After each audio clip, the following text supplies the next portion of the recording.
We watch anime. We watch anime. We watch anime. I'm B, I'm Bird. and we've got special guest with us.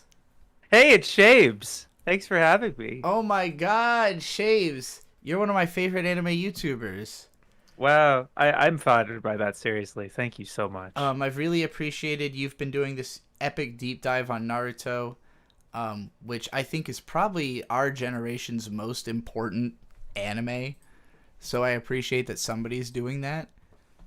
Yeah. I mean, that's a trilogy, so I've completed it, and yeah, they're all really great videos. Very long. Thank you.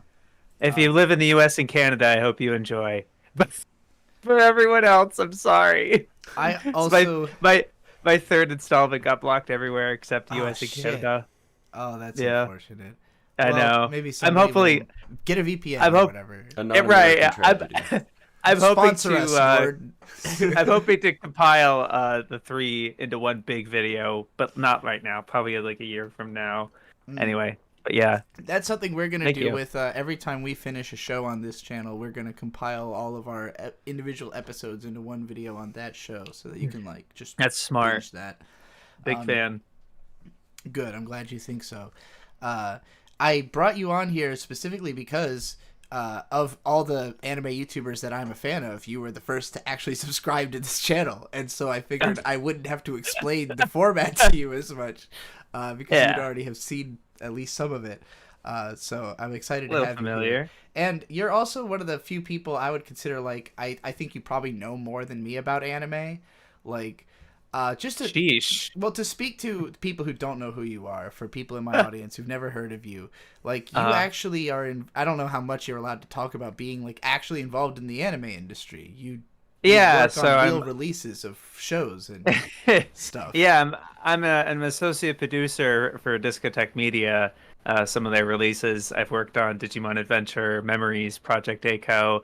I've made some special features for them. I work on closed captions. I've worked on some video restoration for them. I'm kind of a video editing everyman type of thing for them. You're a heavy proponent, for obvious reasons, of actually purchasing anime and spending money on it. You have a video about that too.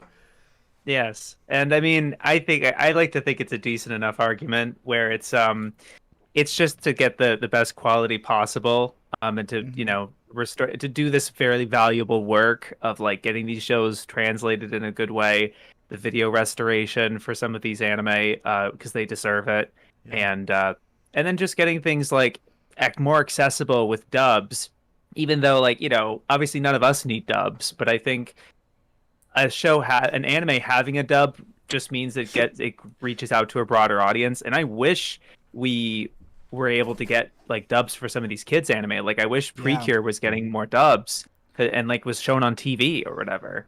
I know that TV's not as much of a thing anymore, especially now with Precure being so progressive and everything, where it's got all these trans I think characters and stuff. It would totally hit in the US. Well, yeah, I mean, I think so too, or just a general really inspirational. And it's for me, I wish I could, if I ever have kids, I would want to show them Ojimanjo Doremi, but they're not going to be able to enjoy it with subtitles. Maybe if they're, if they really, but it I don't know. Depends on how, it depends on the kid and how you're raising them. Right. From a young age. So I don't know a ton of people with kids, but one of the person I consider my mentor, Ghostlightning, he's been showing his daughter Chinese and Japanese works from a young age, so I think she's just picked up on some level of understanding the language and the culture. You can kind of start them early type of deal. Yeah. But yeah, that's just in that video is more or less my argument about it, and obviously I have my takes about piracy and stuff, but it's a very specific focus. It's not really making any arguments about moral arguments or preservation or anything like that, because there's so many. That's so a lot of broad conversations. So I'm very much focused on the work we're able to do as a physical release allows it to be in the best quality possible and accessible in that way. But yeah, the whole thing. It's because you're sort of deep tier in that way that I'm glad to have you for this discussion for Magical Destroyers. Yeah. Because Because this show, well, I guess I kind of understand how both me and Bird feel about it because we watched it together. I'm curious how you got. I'm curious what you Bird think. Doesn't like it very much. No, at I all. like it now. But Okay, at you first do like it was it a little now. difficult. Well, how much of it do you like? Probably after like episode 5, I started enjoying it. Okay, so it took a while. Yeah. Yeah, it took a while for me too. I'm not gonna lie. Okay. I thought that might be the case, and I feel similarly. But at first, like, in the same way that Dead Mount Deathplay is a show that we're watching this season. That is, I don't know if you've heard of it, Shaybs, but it's the newest thing from Yogo Narita, the Bakano Durarara guy. But cool. It's a manga that he wrote, and it's. You would think it was cool. You would think, it was cool. Bakano I mean, Durarara- I'm just happy to see the Bakano Durarara guy making new stuff. I guess. It's that those and I'll say it, I don't think either of those light novels is actually very good. I think the anime adaptations were made very good by the staff who are incredible on those shows. That's fair. And that's fair. That staff is not making Dead Mount Deathplay. And like all No, of the... I'm looking at the cover and I would not have guessed that this is the Bakano Durarara guy. No. I would not have made that call. The design sense is very different. Like, It's who do you super think made edgy. this? Though. It's like, yeah, it looks it. And it's got Fun. isekai elements. It's super weird. It starts off as a reverse isekai, I but forgot. immediately just becomes like Bakano or Durarara. Like it becomes way more like those shows right after like the main character is like the demon lord of another world He's a that's been necromancer, summoned the to corpse Tokyo to like fight gangsters with superpowers and stuff. Yeah, it's funny when fucking weird. on any chart the recommendations are Durarara, Bakano, Darwin's Game. Yeah. It's like, oh, So, all right. so that show, Dead Mount Deathplay and Darwin's Game is another good example of this, both shows that when I watched the first episode with a Bird, I could tell he really wanted to like those shows. Did we watch the first episode of Darwin's Game? We did. That's the one with the chains. The girl with the chains that are like really weirdly animated, and the guy's like running in slow motion while the weird CGI chains are following him. Oh yeah, it's been a while. Yeah, it's a similar kind of vibe. I thought of that show too when we watched Dead Mount Deathplay. But, Interesting. But like that kind of, because Bird's favorite anime is K.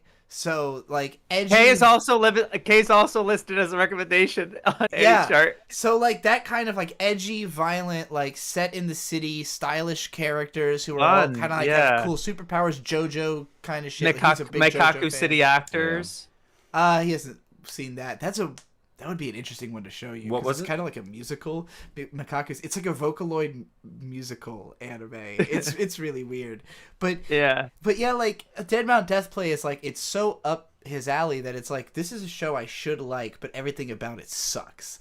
And Damn. So, That's a shame. Magical Destroyers alternatively, because like when I was watching Dead Mount Deathplay, I had no interest. I was like, none of this is appealing to me. All right. None of this is reaching me until the latest episode, which is weirdly okay, just because it's got like really good storyboarding. The last two There have you go. started to pick There up. you go. This show, Magical Destroyers, was one where like I could feel right away, like I get why everybody hates this show, but I liked it right off the bat. Yeah. And I knew I would. Everything Cool. about it spoke to me as like, oh, this is for people like me. This is for like people who've been into anime a little too long. And Shaybs, have you looked into the creators of this at all? Have you looked? Like... No, I have not looked at. I've not Okay. dived into any staff. I've only had a little bit of time, but I will. will get into that because it is actually really interesting who made this show. Because it was the kind of thing where I was watching it like, how did this get approved? Like, who thought they could make Magical Destroyers? Like, what producer gambled on this? Why? What were they thinking? The committee. Yes. Yeah, the Magical Destroyers committee. Magical Destroyers committee, and this is a totally original anime, from a relatively young studio, I think, that pretty much has just done the quintessential quintuplets adaptation. That show had 2 seasons and a movie. It was, I think they probably covered the whole manga. It was like one of the biggest harem manga of recent times. So this studio, I assume, through the success of having made something like that, can gamble on an original property. I really don't know. There's not a lot of background. This show is not very successful. So not a lot of people are talking about it, at least in America. I mean, it made a splash when the OP came out, the or OP the is ED. awesome. Well, the thing is, I should say, like, people thought it was the ED, but obviously they played it because they played it at the end, Yeah, and then yeah. it's the OP. Yes. And the ED's all right. The ED's okay. It's I think chill. they're both pretty great. But Yeah. So the way this show got recommended to me is hilarious because it was in the Right. comments of our episodes. People kept saying, "Magical Destroyers isn't good, but you need to see the OP." Yeah. Because Right. it's right up your alley. You'll love it. And I start watching it. And it's like post-rock guitars and all these like moody images of girls. It looks just like one of the K-On! EDs or like Seikon no Quasar EDs, which I'm a big fan of. So I was like, all right, stylish, it's cool, it's like melancholy rock music, I can dig it. And then it has this ridiculous fucking breakdown where it goes into like grindcore, electronic, kind of the only comparison I can think of is some of the Chainsaw Man EDs. I think the third, like the one that Maximum the Hormone did, was very similar. The visual aesthetic is like the Zoku Sayonara Zetsubo Sensei one. Yeah, that's another good comparison or for sure. the Madoka Magica witch scenes, which is probably what directly inspired it. Because eventually I'm going to get into talking about the guy who like was the original creator of this, but like this guy Jun Inagawa, he did cite Madoka Magica as like that was the big anime when he got into anime, and this guy, I have to get into him. He's only 24 years old. Wow. This the guy who created this is born in 1999. He got into anime. I was born in 1999. Yeah, same with you. He's your age, and he got into anime through in middle school discovering Kiss X Sis. There you go. That's new to me. I don't know this one. It's a pair of twin sisters who are thirsting after their adoptive brother, and that's the whole thing. It's just soft. It's a hot title for discotheque. Oh really? That's great. Excellent. Excellent. Yeah. No, yeah. It's been a huge deal. It's like the ultimate softcore porn. Like it's aimed squarely at middle schoolers. Like this guy would have been. But what's interesting about him is this dude is actually like somewhat famous, I guess, in the underground of Tokyo as an artist, a DJ, a just like general personality and figure who's like selling art in like the art world, like $7,000 art piece type shit, you know? Yeah. And he apparently spent his high school years living in San Diego, where That's where I'm from. Yeah. Nice. Which is interesting. So he speaks English fluently. There's an interview with him. Of course I speak English fluently. There's an interview with this dude. I don't remember the name of the magazine. It's like Tokion or something like that. Right. But he goes pretty in depth about his influences, and it's from 2020. And it's really interesting because the stuff he's talking about all pertains to this show and this universe. This basically Magical Destroyers is built out of characters and iconography that already existed in his art. Like he was already talking about this stuff, expanded on the characters and the ideas that he already had into a fully fledged series with this. And then the director of the show is the guy who did like Uchu Senkan Tiramisu, which is a hilarious mecha parody that I really liked from a few years ago. He did Tonikaku Kawaii, which is very popular recently, and generally his credentials check out. Good directing. I would say like when this show is good, what I can attribute it to is like, okay, the ideas behind it are inspired by like a real artist really pouring his like feelings and ideas about otaku media and everything into it, combined with like a competent director who can realize a vision sometimes. Well, good enough. Yeah, so I guess we should just probably jump into actually talking about this show. The first episode, it starts off with all of these otaku on a like military plane flying into battle. It's sort of like the start of the movie Overlord, or like, you know, one of those war serials. And this scene, after this show was recommended to me, it was one of the patrons who ultimately said like, you should check out this show, and I was like, all right, that's enough people have said it.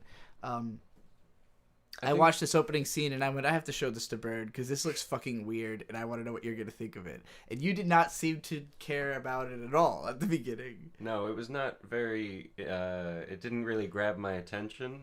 It was a bunch of otaku trying to figure out how a gun worked, and then waving it around, pulling the trigger. I just have not a bias or anything, but just I prefer stories that don't start in media res. I kind of like the stories that kind of start with the characters at the beginning. Yeah. Maybe I'm kind of a basic bitch like that, but No, I'm but totally with you on that. That really makes me mad, and this show's a real to big offender. me, it felt like the show was worried about the amount of time that it has. It only has 12 episodes or whatever. And so it's like, okay, how much if you feel like you don't have enough time to invest in setting the groundwork, how much do I want to be invested in this? Am I just going to kind of sit back, it's a fun time, fun explosions or whatever? Or do I really want to care about the characters and what their names are and why I should care? You know what I mean? I feel like it just really I just wanted to jump into the action, and it just felt too rushed for me. But I would say episode 5 or 6 is when they finally give us that groundwork, and like, oh, finally. And then I start to care a little bit. I agree. That's where it picked up for me as well. But this first episode, I really didn't like it because they're in the action sequence, and then we have a flashback for like 15 minutes, and then they finally jump out of the plane, and the episode's over. Yeah, so we've been running into this a lot with the anime this season of like the anachronic storytelling that lots of shows are trying to do for. It doesn't feel like any justified reason. I actually didn't mind it starting with this scene. It's only that it jumped away from it and then stayed away from it for so long that was a problem to me. Yeah, because the structure. Yeah. I was immediately invested in the idea of like a bunch of otaku going to war. I was like, this feels right to me, especially the guy with the bag on his head trying to figure out the shotgun. Like, I don't know, as somebody who has been out in the desert shooting guns with a bunch of schizophrenic people on drugs, in Minecraft, this felt like real life to me immediately in a weird way that I was like, all right, I'm down. I want to hang out with these guys. I want to know what they're about to do. And then there's the girl of the group, Anarchy-chan. She's got a shirt that says Rage. And she's like, I gotta go in first. And she jumps in and she's like about to do a magical girl thing. And then the scene cuts. I have a theory about what they were trying to do with this episode that unfortunately sucked and didn't work. I think they were trying to like hide the fact that she's really a magical girl and make you kind of question like what parts of this are sort of delusional or like just like are these characters, is this all really happening, like what's going on here, is this kill on kill? Yeah, it takes a while for it to really reveal like the full extent of like how crazy things can get in this world, and I love when that actually happens, but it's weird that it takes so long to get to that point because what's happening is still very ridiculous.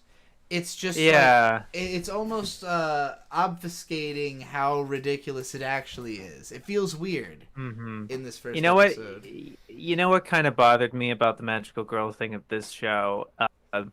I'm watching. I don't know. I'm sorry if I'm breaking this conversation pretty early here, but like, I've been watching a lot of magical girl series, and not necessarily by a lot. I just mean 3. I just mean Sailor Moon.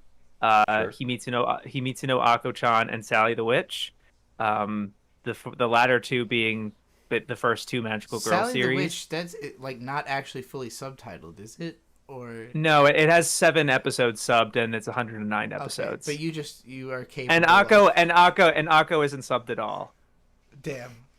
But you know Japanese enough to just watch these shows. I've watched enough Japanese where I can understand context clues, and I'm not getting the full details of stuff. But especially these shows, are for kids, and they're so simple that I've been able to follow most of the episodes pretty well. Not all of them, admittedly, but like, I've watched a number of series without subs so far, and it's been interesting. I think this one would be difficult. Probably. Oh well, yeah, of course. A lot of modern shows would, of course. But that's why if it has subs, I'm watching it.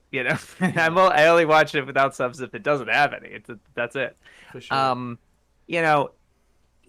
With watching those shows and seeing where magical girls are now, with this show and maybe like Yuki Yuna, which I saw this year as well with a group watch. and some other things. It's they're very much absorbing the Precure route, where it's very it's just about powers and attacks and It's shonen combat. manga for girls, pretty much. Yeah, and cool fight like scenes for like people who want to see cute outfits instead of like big muscly guys.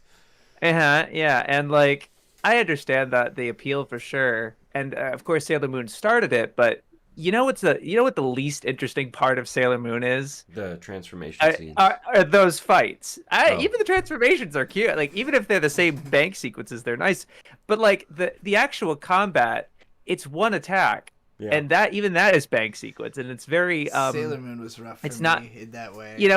It's not very it's very much a show where like the second half of the episode I kind of check out. You check out. Yo, absolutely. There's only a handful of episodes where they are fighting the enemy in a creative way. Like, this enemy is like a photograph monster, and if it takes a photo of itself, like you point it at a mirror, it destroys itself. That sort of creative thing. Yeah. Like those are fun, but then most of the time it feels like an obligation, which I think is unfortunate. I've only seen the first season and half of R, but like But what I watch Sailor Moon for, what I am enjoying it for, is the part that still feels like a magical girl series, which to me, kind of the spirit of them, and I think Precure does still do this, despite being about combat and powers like that, is the social interactions and kind of the homely comedy and like I see clips wholesome. People post like shorts of just scenes from Precure and from Ojamajo Doremi that are like so much more socially robust, I guess. I guess this kind of feels like they're in the same vein as like those live action Nickelodeon shows that were kind of aimed at like slightly older kids, but like old enough that they started to recognize social dynamics and stuff. No, absolutely. Or like Arthur or whatever, like a slice, like almost slice of life, really, because fundamentally Himitsu no Aku-chan and Sally the Witch are slice of life anime. Absolutely. Like there are some like supernatural or crazy stuff, and sometimes Sally is defeating some robbers or something or like kidnappers. That might be extreme sometimes, but most of the time it's like a lot of action in Magical Girls before Sailor Moon, like that. They really started kicking wasn't ass right there in 1992, and then it was pretty much and at that point, well, there is Cutie Honey. But even then with Cutie Honey, it's not part of Toei, even though it was made by Toei. This is hopefully a video I'm going to be making. It's not part of Toei's Magical Girl Dynasty or Majoko. And there's a person on Twitter, Ahoba, who asked this question a few months ago of like, when did the term Mahou Shoujo actually get codified and started? Because it wasn't at Sally. They don't really call her a Mahou Shoujo. They call her a witch or a Mahotsukai. And they don't even call Akko a magical girl because all she has is a magic ability, like just a magic mirror or whatever. But like no one else knows about it because it's a whole thing with the story. So it's not that they don't function the same. And so it's like, did Ashi Pro start that with Miki Momo or Piero with Creamy Mommy and their 4 shows? It's a weird dynasty, like an interesting thing with the history of Magical Girl series. But like, I don't want to keep dragging the conversation with that. But like, what I'm saying with this show, it just... I don't ever want to stop you when you're like dispensing information because I know there's someone in the audience who's gonna be like, "Oh, I also don't want to. Someone's talking about Magical Girls." I also don't want to like hog everything, but like, what I want to say is that this does not feel like a Magical Girl series at all. No. Just at all. Like even just the fact that you were the main perspective, the main character. Yeah, like even just the main character. The fact that there's the otaku hero. Yeah, so I've got that guy. And you could have especially felt it in the first episode where it's like, okay, so is the main character anarchy or is it otaku hero? Yeah, and then she's like, the first episode. well, she wants him to be the main character. She's like trying to get him to do it. So I've got him on screen right now. Somebody in the chat said this person with the glasses and scarf looks super awesome. This is otaku hero, and there is some part of my deeply egotistical self that thinks this might be my fault. Character? Just the phrase otaku, because I kept talking about the otaku hero's journey. I watched your. 3 or 4 years ago. I rewatched your Steins Gate Zero series because I watched Steins Gate and I just wanted to point and laugh at the ridiculousness of Steins Gate Zero because I wasn't gonna watch it. And you do talk about that at the end. You People have this still like defend kind of that fun... show in the comments to this fucking day. They're still arguing. Like, I get both comments that are like, I hate this show and I love this show every day on that video. It's hilarious. Cringe. Wow. Gosh. Yeah, but you have I agree. You mentioned that Otaku hero journey type of thing, and this is very much the guy. And it's, I mean, this show doesn't follow the formula I talked about with that at all. So at first I didn't. At first I was like, okay, well, it's not that. So I couldn't have had anything to do with this. But then when I found out the guy like grew up in San Diego and speaks English, I was like, well, he could very well have seen my videos and like just, you know, it's part of the maelstrom of all the things that might have inspired him. God, I hope so. This is just like when you're like, that. I have a job in the entertainment industry. Well, yeah. I'm a writer. For me, the most fun is always seeing any effect of something I've done. Like finding out Josie and Fish Tank liked my Shintaro Kago rap was pretty like, yes, I'm out there. Shaybs, has the Fish Tank reached you by chance? The Fish Tank? Oh, you'll have to look into that another time. Okay, yeah. It's a rabbit hole. Very God. worthwhile, though. Oh no, yeah. I actually I heard Nux and on some of their podcasts they were talking about. I don't really listen to that podcast that often, but yeah, it's Sam Hyde, right? Yeah. He's a right. Crazy ass reality show. Stay inside, no weed. But one of the people who's on, like one of the contestants, likes one of my songs. So she's in the top 2 now. Aww, excited about it. Oh yeah, that's like awesome. Almost all of them are kicked off now. So, yeah. Holy shit. There's only like a week left. Anyway, enough about Fish Tank. Back to this goddamn otaku thing. Otaku Hero is... I want to say he doesn't have that much of a personality, honestly, in this show. I don't feel like we've learned too much about him besides that he is just sort of an otaku. And I've kind of got a theory about him and the 3 girls because, and I'll say it from the top, this show, the reason it's taking us so long to talk about it at the top, I don't have a ton of screen caps from this show. It's not plot heavy.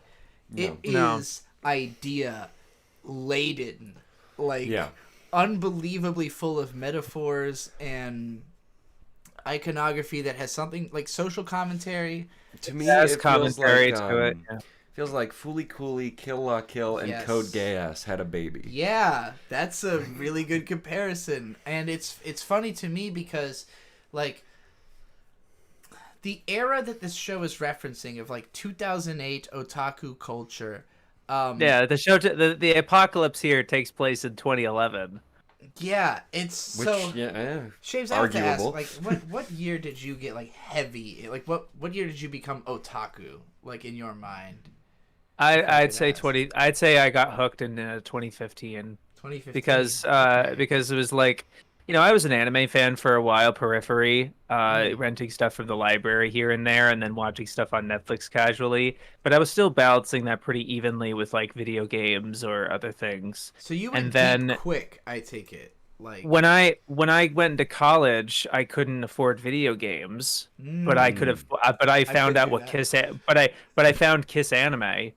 And so just the sheer ability to watch anything, and so I'm like, what's this Gundam? I'm surprised you're willing to say that word out loud. By the way, as a person in the industry, can't you be like burned at a stake or something for that?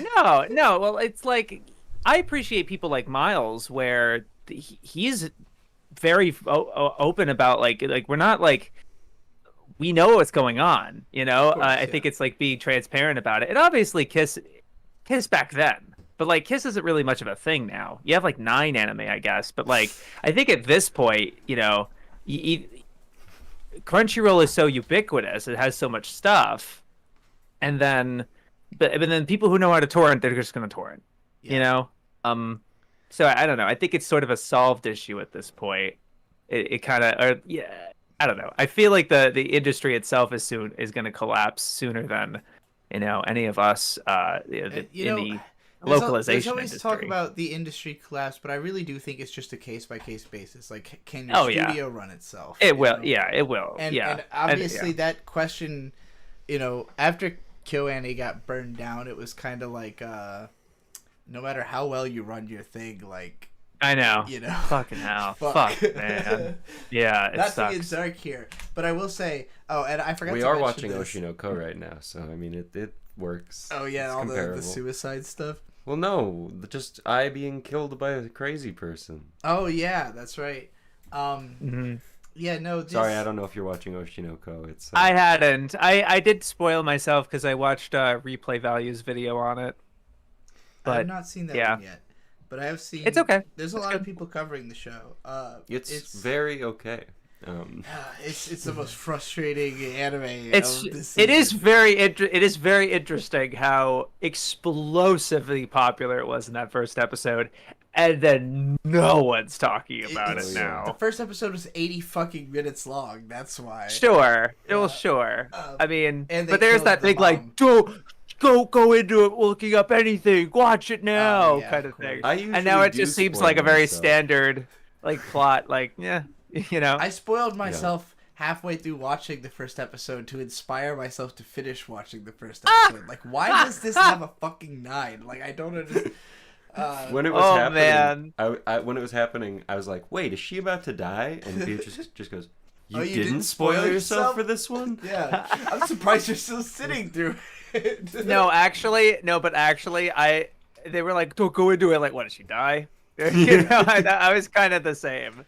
Not gonna lie, it's one of those things. I try not to be cynical. It was kind of goofy how they tried to hide who the sister was. Of course, it was the only other character we spent any time on, the cancer girl. Yeah, no, yeah, of course. Anyway, enough about that. This show. The reason I asked you about the year you got into anime is just right. For me, I've been an anime fan since hardcore since 2002 probably. It was when I really started reading magazines and stuff. And 06, 07 is when I started following people online who were keeping track of what's happening on the Japanese internet and what's going on in Japan. And this was when manga like Genshiken were getting published in the US that talk about otaku culture and really, have characters going through Akihabara and going to the stores. And so the period of time where I was heavily exposed to otaku culture and the idea of Akiba is exactly the period that this show starts in. That the timeline begins with our main character walking through the streets of Akihabara in 2008 when suddenly the government strikes and starts the otaku roundup. What did you think about this, Shaybs? As what did this signal to you? What were you thinking when this happened? So I mean, I have kind of conflicting emotions, I guess, because I'm currently reading the Anime Encyclopedia, and one of the big series on your channel. The live stream series on my second channel, Shaybs. I realized it's on Shaybs. Okay, which channel? Yeah. I have forgotten to mention that your main channel is called Caribou-kun so far. Yeah, no, it's okay. Yeah, it's the link will be in the description. Cool, I appreciate it. But yeah, so I've been reading that, and there is a very clear disdain for the mall rats, otaku, shut-ins, closet, there's this kind of palpable disdain for it. Even though this is written for, about anime and the people that this is being made for, and they're kind of using that audience of the people that, this is made for these kinds of people as a cudgel to further kind of, because the encyclopedia has a lot of their opinions about these anime. Wait, what are their favorite anime? What are the ones that they're not pissed off about? They are gigantic Miyazaki fans. Okay, well that's the latest reading, the latest article I read yesterday was Spirited Away, and they called him a maverick diamond cutter. What does that even mean? I don't know, and they are. Well, you see, it's actually, so bad. the reason they said that is that in Whisper of the Heart, you see the main character girl is like she has an uncut gem, and the guy's like, "You metaphorically are like a diamond that hasn't been cut yet," but he is an already cut diamond. But he is the cutter. He is. This is how I win. No, it's so bad. Their Pompoko article mentions Miyazaki as like he has like a cameo in that movie, but they don't mention that not Ikuhara, sorry, Isao Takahata directed it. That's really they don't weird. mention Takahata at all. That's so it's maybe not a book you necessarily recommend other people read. Then. Yeah, well, I think it's an art. I think it's a relic. I think it's an interesting. Obviously, we don't need a printed book of all the anime ever. When we have an online when we have an online database that you can see a visual for we have everything, about 12 online databases. Like, with well, anime, yeah, you've got yeah. like Anime News Network, you've got My Yeah. Anime List, Anime Dash Exactly. Planet. I want to shout out all of those ones because homies going way back. Yeah, and so it's like I'm treating this as a relic, and I don't how many people are actually buying it, especially because I'm reading the first edition from 2001. As well as the third edition from 2015, and I'm comparing the two. So I'm basically reading it twice. But I'm bringing this up because it's just like this weird this thing about otaku where they look like this. They look like Otaku Hero with the white, the plain white T-shirt, the backpack, the scrolls, and I don't know. And for doesn't know like where the term otaku came from. It was like an article where a guy is describing a type of person who like keeps their head down and speaks in very old-fashioned slang. Like otaku is just a way of saying you, like if you're saying to someone like, "Hey you," but like otaku, But it's like such an old way of saying it, I guess, that he was trying to say like these people are dusty and like trapped in the past or something.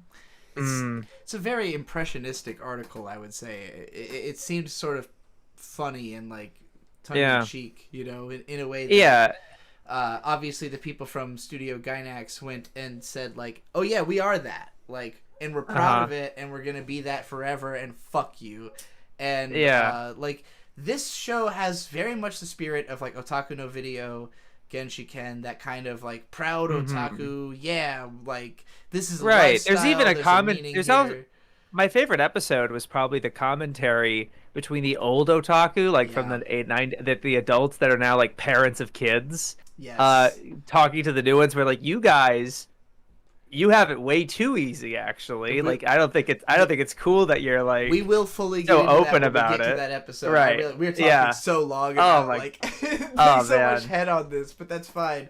But yeah, the way the show starts, you don't know a lot about what it's going to be, other than that, like, it's about otaku. There's some kind of war, like, again, it starts off after the cold open with our main character in Akihabara, just sort of going about his average day. He's got some wall scrolls in his pocket, and then like, there's just this huge battle where the government shows up with all these guys. It's the protection squad. There's, like, guys with an emoji for a head. I'm trying to figure out how to describe this. That scene reminded me of the way they were mentioning particular moves and stuff. It reminded me about how like the majority of shonen anime or just like like action scenes in anime all derive from wrestling, like pro pro wrestling, right? It felt very like, I don't know, specific and particular. I definitely think that like there's a spirit in shows like this and a lot of otaku media to try to represent all types of otaku. Like, you got your car people, your train people, your computer geeks. Computers, anime, hackers, gamers, airsoft usually comes up, military vehicles, like there's just a bunch of different categories. Otaku no Video literally like has an interview with each different type of otaku. A gun nut, a lot of gun otaku back. Probably not so much games nowadays. Model kits. In America, the gun nuts are definitely gun nut. I don't know about Japan, but I don't think you can have guns in Japan, can you? I don't know. I Maybe don't know the rifles. rules. I don't know. It's a whole thing. But they're big into airsoft. I've not looked into it. Like the gun nuts just have airsoft versions of real guns, and they're very serious about their survival games. There's a lot of anime about survival games too.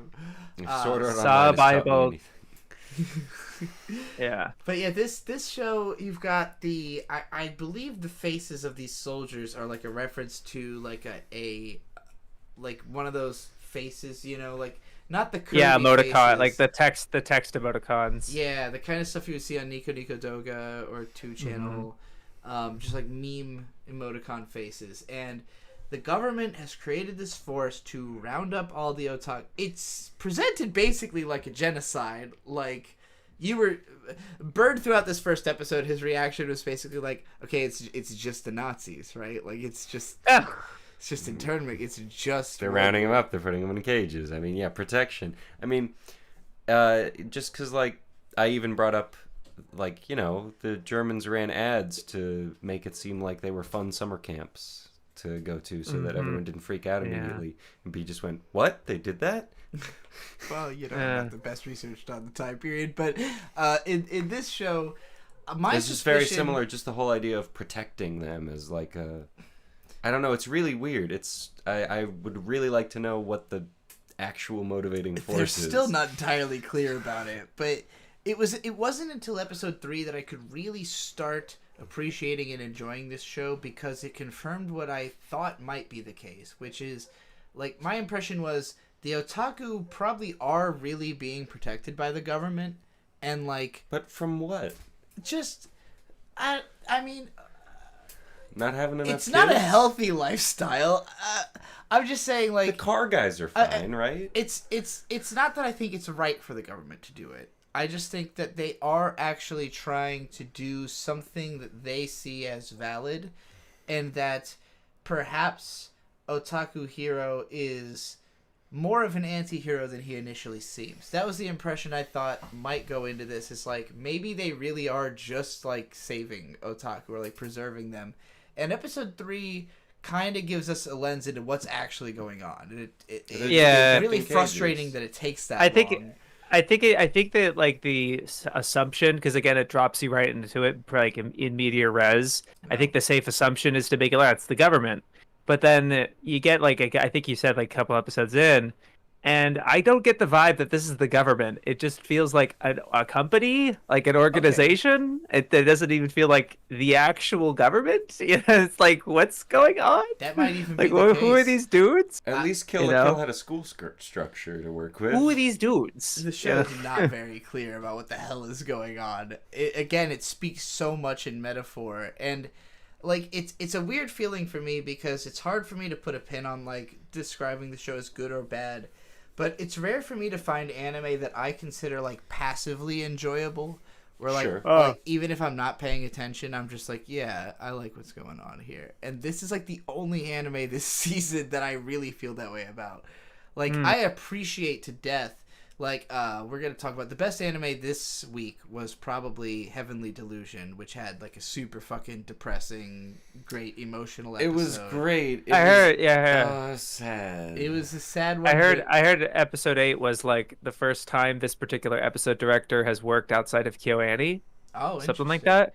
Yeah, so Kevin was talking about it. It's definitely a fucking tearjerker, so maybe they did some sad episodes of some KyoAni shows. Yeah, maybe. It's one of those, like, that, like, sit in your mind is like, oh man, I wouldn't want to go through that kind of episodes. It's just, the show's so confusing, because most of the time, well, I wouldn't say most of the time, but a lot of the time it's really lighthearted and fun. It's like work, exploring the Badlands, and just having a good time as teenagers. And then every now and then it's like, you considered your daughter might get a terrifying disease, and that you might have to keep her alive forever until you can find a way. We won't spoil too much. Sorry. It gets really fucked up. It's just... but yeah, that was the best. Or, like, episode what this if you... Sorry, this is less of a spoiler. What if you were transplanted into your sister's body? What if that happened? That show has a lot of fucking stuff going on. Oh, so, like, you mean like Punchline? Punchline. It means a lot when I say that I think Magical Destroyers is the weirdest show we're talking about this season, because there is a lot of Oshinoko and Heavenly Delusion and Hell's Paradise fucking is Hell's pretty weird. Paradise are all incredibly weird shows. The fact that this is maybe the weirdest one is. I mean, is heck, I telling. wouldn't want to have it any other way. Personally, and I have to ask you, Chase, because I know Brent doesn't know these shows, but did this remind you of like Flip Flappers, or This even, show? Yeah, or like even like an Ikuhara anime. Like to me, this show is so weirdly like metaphor driven that it almost it's weird because it feels to me really artsy, even though it's very like in your face and like the imagery it's borrowing from is crass and like the show is highly referential of a cultural idea, but not anything specific. Like it never references any individual shows. It's not. It's more like The closest it's referenced is the two references I've picked out. There was a couple Yamato things that looked like very clearly look like Space Battleship Yamato, like the posters in the background which or whatever. is only the most important anime ever. One of the yeah, So, pretty up there. I think it's fair to call Yeah, it that and Gundam or like. And I did get like a vague hint of a Joe reference at one point. They were digging a tunnel or something, and they had these outfits on with like the hard hats with the cross on it, and then they had the belt on, like this waist thing. And I'm like, that is pretty much the same exact outfit that Dante wears when he's working his part-time job. But that I was like, that's probably not the reference. That's probably It could be. But like in our chat here, Ginger Frog said the fusion of high art and low art. It's the unibrow, and I definitely think that's the intent here. I would say that like in terms of being high art, what this show is missing is the writing quality of Kill La Kill or Gurren Lagann or Space Dandy. I also, unfortunately, when you were mentioning like, does it remind you of Flip Flappers or Ikuhara? It doesn't, because it's not a looker. It doesn't look good. It's you know, it's got a couple. I think it's got a couple moments, cool. It has moments. yeah. Don't get me wrong, it has moments, but like BG's, you know, to me, the thing about the OP, I like the OP, but I kind of go back to my Naruto video where I was talking about like I want to appreciate the OP in the context of the show, and having this OP attached to this show, it doesn't really do it any favors, because it's very high art and like really cool looking. Yeah. I almost got Lane vibes to it, and I'm like, boy, I wish the show was like this. Yeah. Real quick, as Not an even aside about close. Naruto, did you see Not the... even close. Oh, sorry. The Naruto No, voice please. actress is going to voice Mr. Beast in his new anime.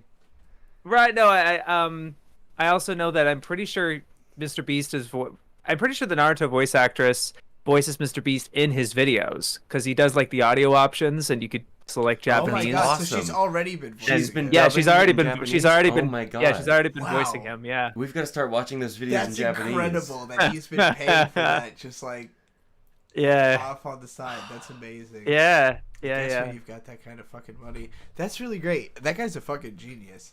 I mean, just well, like, you know, alone. I don't know. I wonder if that was his choice or not. I would be interested. I hope But so. I mean, His if it team was, is and they definitely could genius. get Very that, nice. then it's like, damn.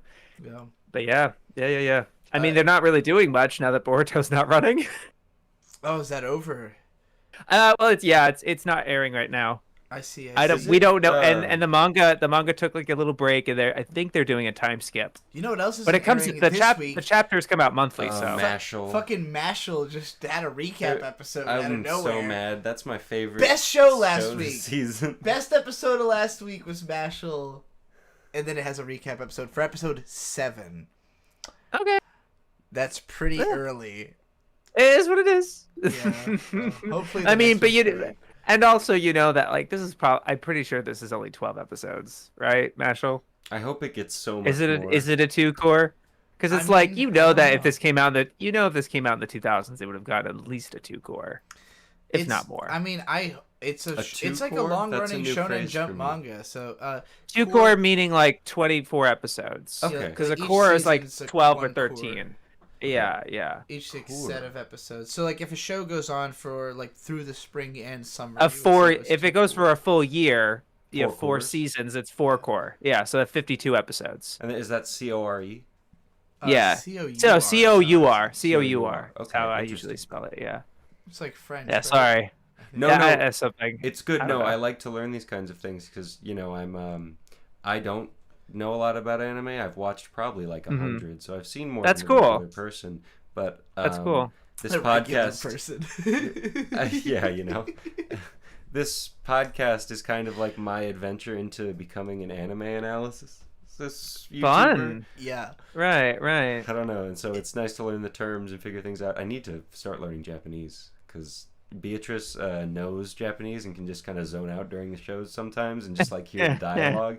And You see that's what I'm talking about, right? Where it's like you've listened to enough Japanese, Yeah. where you might not get like the exact details, but you know that they said yes there. I honestly, or I like you think could it's follow even- it on a basic level. I think it has less to do with me knowing the language and more to know with me just knowing anime tropes, where it's like if I know what the scene that is, too. it's like that too. okay, they're doing a confession scene. Like I know. Yeah, or what like the an style is gonna establishing the thing, and you can follow it. be. Yeah, So especially like.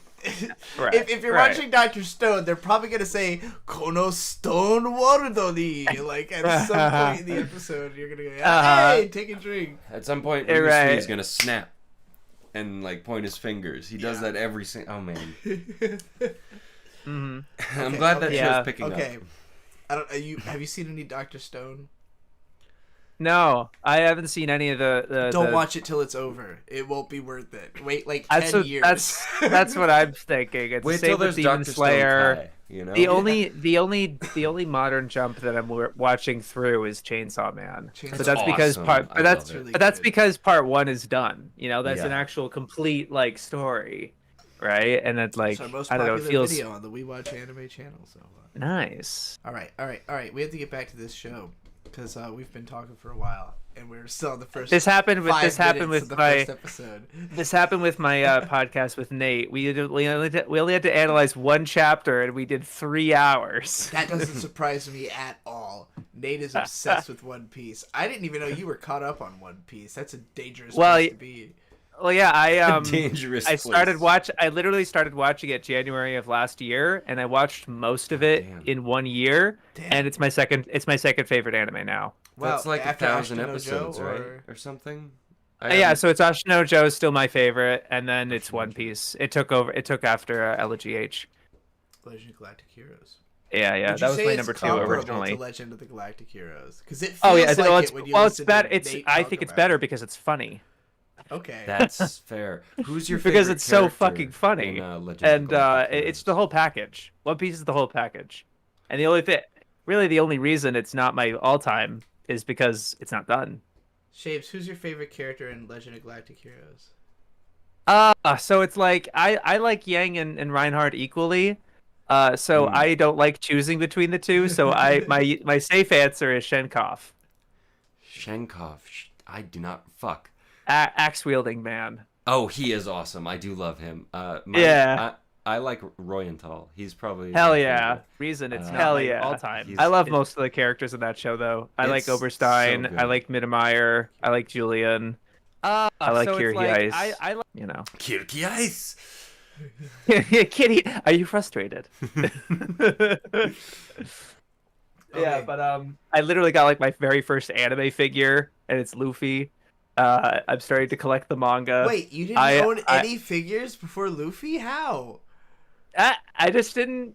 I just didn't You get got any. the cool Ashton Joe poster. That's what that is, right? Or is that Ippo? I made this Oh, actually. nice. I Wait, made I this just up. realized the audience can't see Ippo. your camera. I'm only showing. Oh no, them I'm our sorry. screen I have my share screen. I have a. screen Go share on watch Discord, Shape's but- channel if you want to see his cool poster. Yeah, it's you'll see it in like stream or whatever.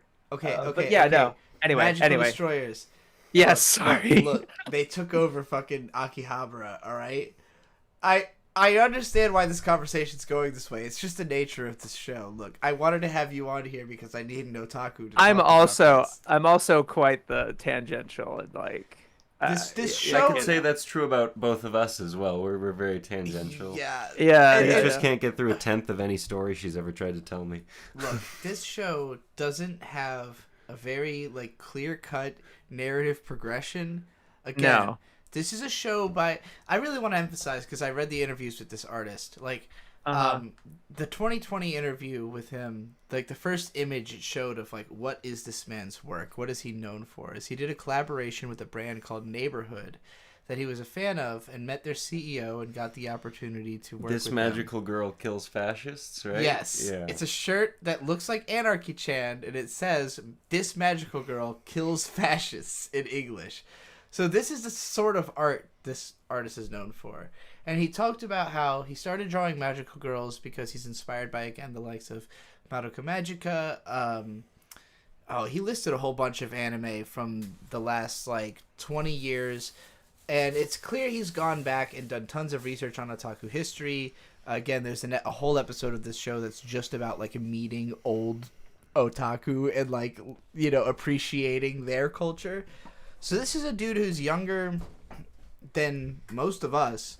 And I'm talking about my audience, too, because we learned from our YouTube analytics that our audience is 100% male. And boys 75% between the ages of 25 and 35, 25% between the ages of 18 and 25. Nothing else. Nice. That's nice. We are definitionally a seinen podcast. And if you don't know what that means, that's a podcast for 16 and up. That's a demographic for older men. Yeah, and it's true. Most of the anime we talk about do run in seinen manga. It's not. Nobody wanted us to cover shonen. Demon Slayer got 0 votes in the poll on Patreon, where Bochi the Rock won. Yeah. So I know who our audience is. I'm not going to try to cover shonen on this podcast. I want to cover shows like this that are aimed at exclusively people like me. Nobody else who could possibly like this. I do want to watch Fire Force though. Is that shonen? It's not it on is right now, but it is. It's it's the same author as Soul Eater. Yeah. And it was published in We both love Soul Eater. And no, I love the Fire Gangan. Force manga. Gangan, I think. I think it's Shonen Gangan. I think was the magazine. Yes, it's Square Enix magazine. Yeah, Squeenix. Yeah. Mahou Shoujo Magical Destroyers. So much like in Square Enix's games, the show starts off in media res. But yeah, so Akihabara gets taken over by these smiley face men. There's a big tower I where you can see everything. Yeah. So in the first episode, we see this. I do. Did you say you don't hear us? Oh, there we go. I heard it. I hear you now. Okay. In the first episode, there is this purple-haired girl with an umbrella who's attacking people. She isn't important until 5 episodes later. But I just wanted to note that she's here because she attacks this otaku who's wearing a luchador mask and throws him past this building.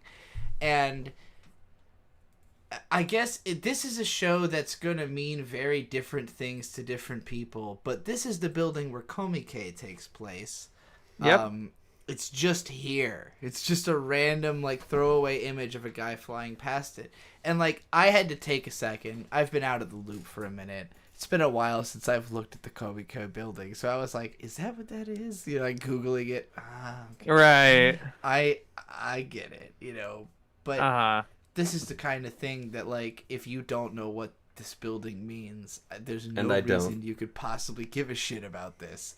Mm-hmm. I don't know even how meaningful it is to me that, he flew past the Komike building, other than, it's just signaling things. It's hey, do you know what this is? Do you know about Akihabara? Do you know about magical girls? Are you one of these motherfuckers?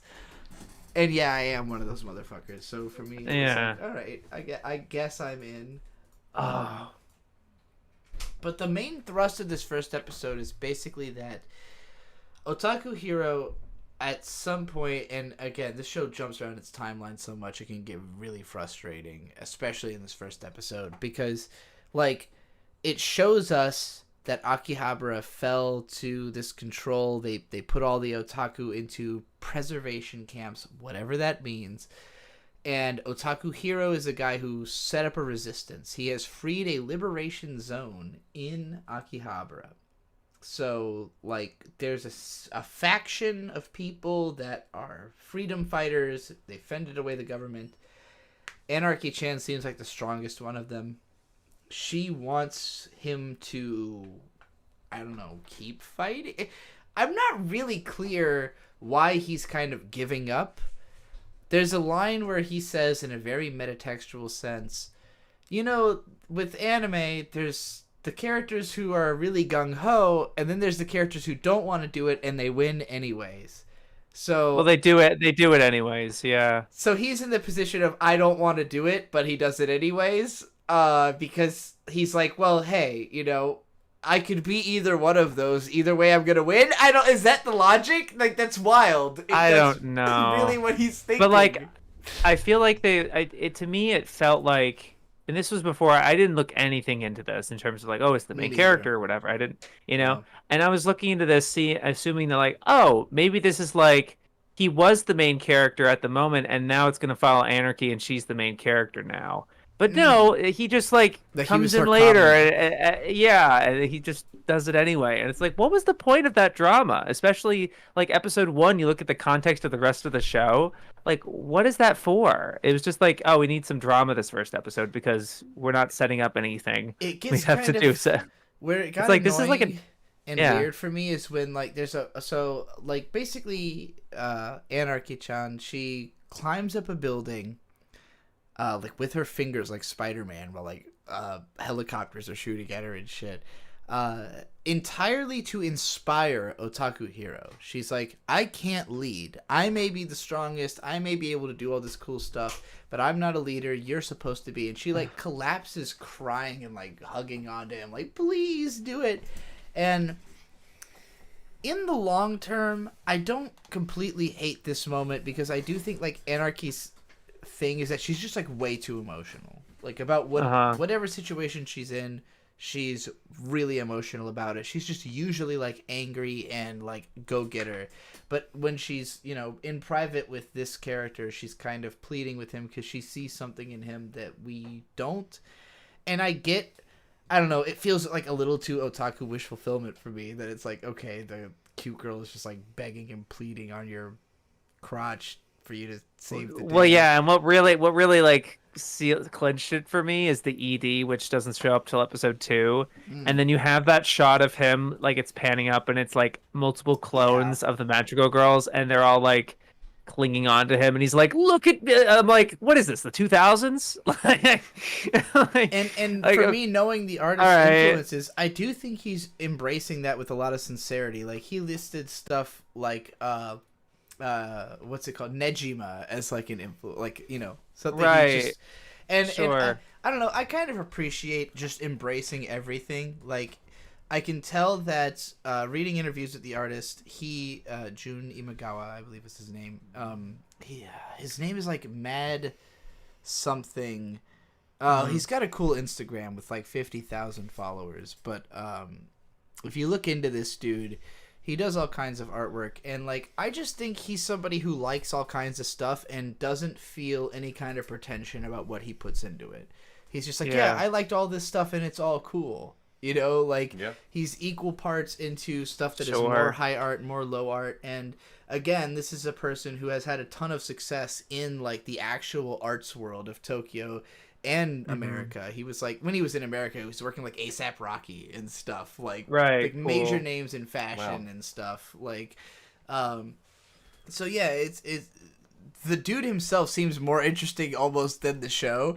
But I'm sure I don't know what it is about this, but like the show continually, like even through like puncturing through occasionally with some good moments and some good pieces of animation in here and there, the whole thing, it just like feels very shallow to me. Yes. Like as someone who is an otaku, but and I ran my college's anime club for 3 years that was called Otaku, Rick Otaku.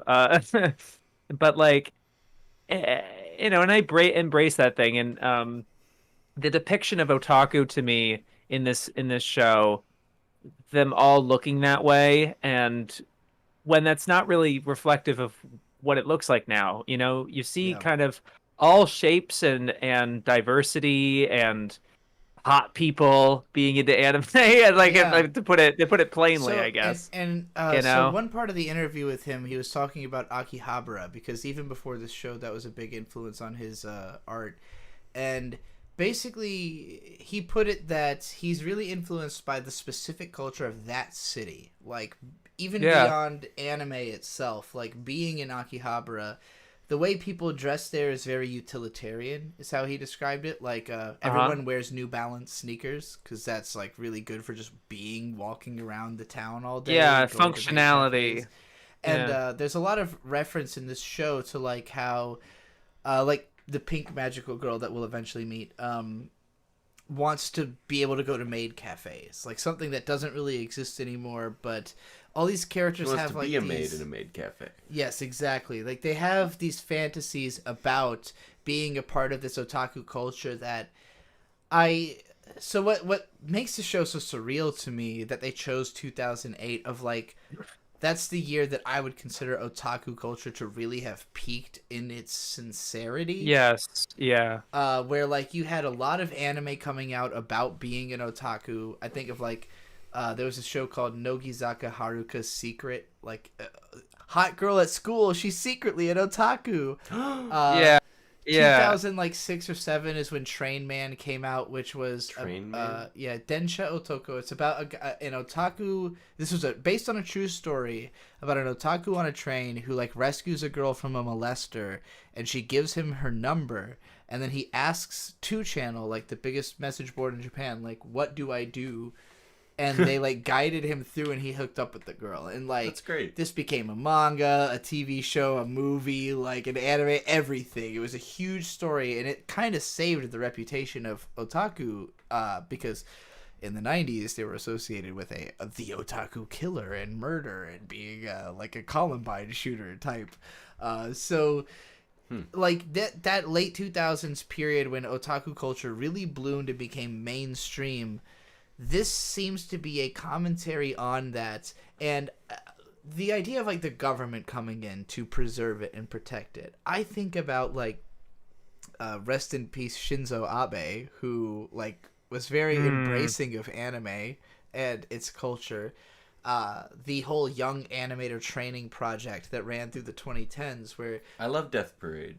Yes. Have sex. My final message. Absolutely. Goodbye. Yeah. Shaybs, have you got any of Skip and Loafer by chance? No, nope. Skip, you would the like main character. It's literally this and G-Witch are the only things I'm watching. Skip and Loafer is a very cute seinen shoujo manga about a girl who wants to become president so that she can fix the depopulation crisis in Japan. I was about to say Ripperoonie. Shoujo almost had a W there, but then it's seinen. Ripperoonie. Shoujo like can't catch a. You can't. Shoujo can't catch a fucking break. No, it can't. Well, you know, when the audience of an anime podcast is 100% adult men, it might tell you why. That means my category makes up less than 5 of our 550 subscribers or so. Because somebody on Twitter was like, "But don't I count?" I was like, "You do, but YouTube rounds up, and there's only 5 of you." But yeah, so this show, I don't know how anybody would feel, like men, women, anybody. I don't know who would like this other than like people who are way too meta tuned into anime culture. I can understand. I can imagine if this came out at the time of the Anime Encyclopedia, they could be very cynical about it. Oh yeah. Oh, you know? Well, I think a lot of people. I think people right now are cynical about it. Like it's on my anime list. It says a 6.61. That's not a great score. No, I didn't even see it. I didn't even know what the score was. And I think that's fair too. But I also, for me, it's like a strong 7 to a light 8. Like I sincerely have enjoyed the first 5 episodes. I actually didn't like 6 or 7 very much at all. No, 7 is like, what the hell are you doing? First 2 are deeply frustrating, but in a way that I was like, I really hope intriguing. This picks up.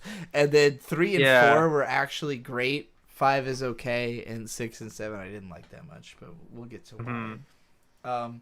But yeah, like again, the first episode is mostly like Anarchy-chan trying to inspire Otaku Hero. I was a little frustrated that and Rescue Blue.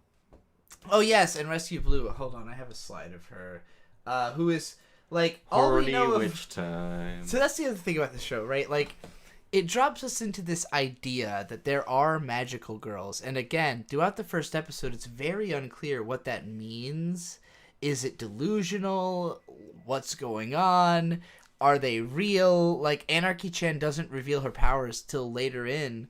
Again, the episode starts with her jumping out of a plane. Well, I think the first episode ends with an explosion that is implied to have been from her. Yeah, like at the very end, though, is when finally she does magic. Because I remember you being like, is she an actual magical girl, or what's going on here? Like, through the first episode. She's just a crazy person who thinks she... Exactly. And then she scaled the building with her, like, fingertips like Spider-Man, and I went, okay, well, I can't tell if that was supposed to be funny, or if that was like magical powers. Like, the show is so unclear.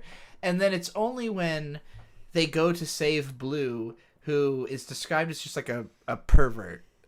She's like tied up in a spider web with a ball gag and eye goggles on. Like, when the dub we watched refers to her as a slut multiple times. The sub, you mean?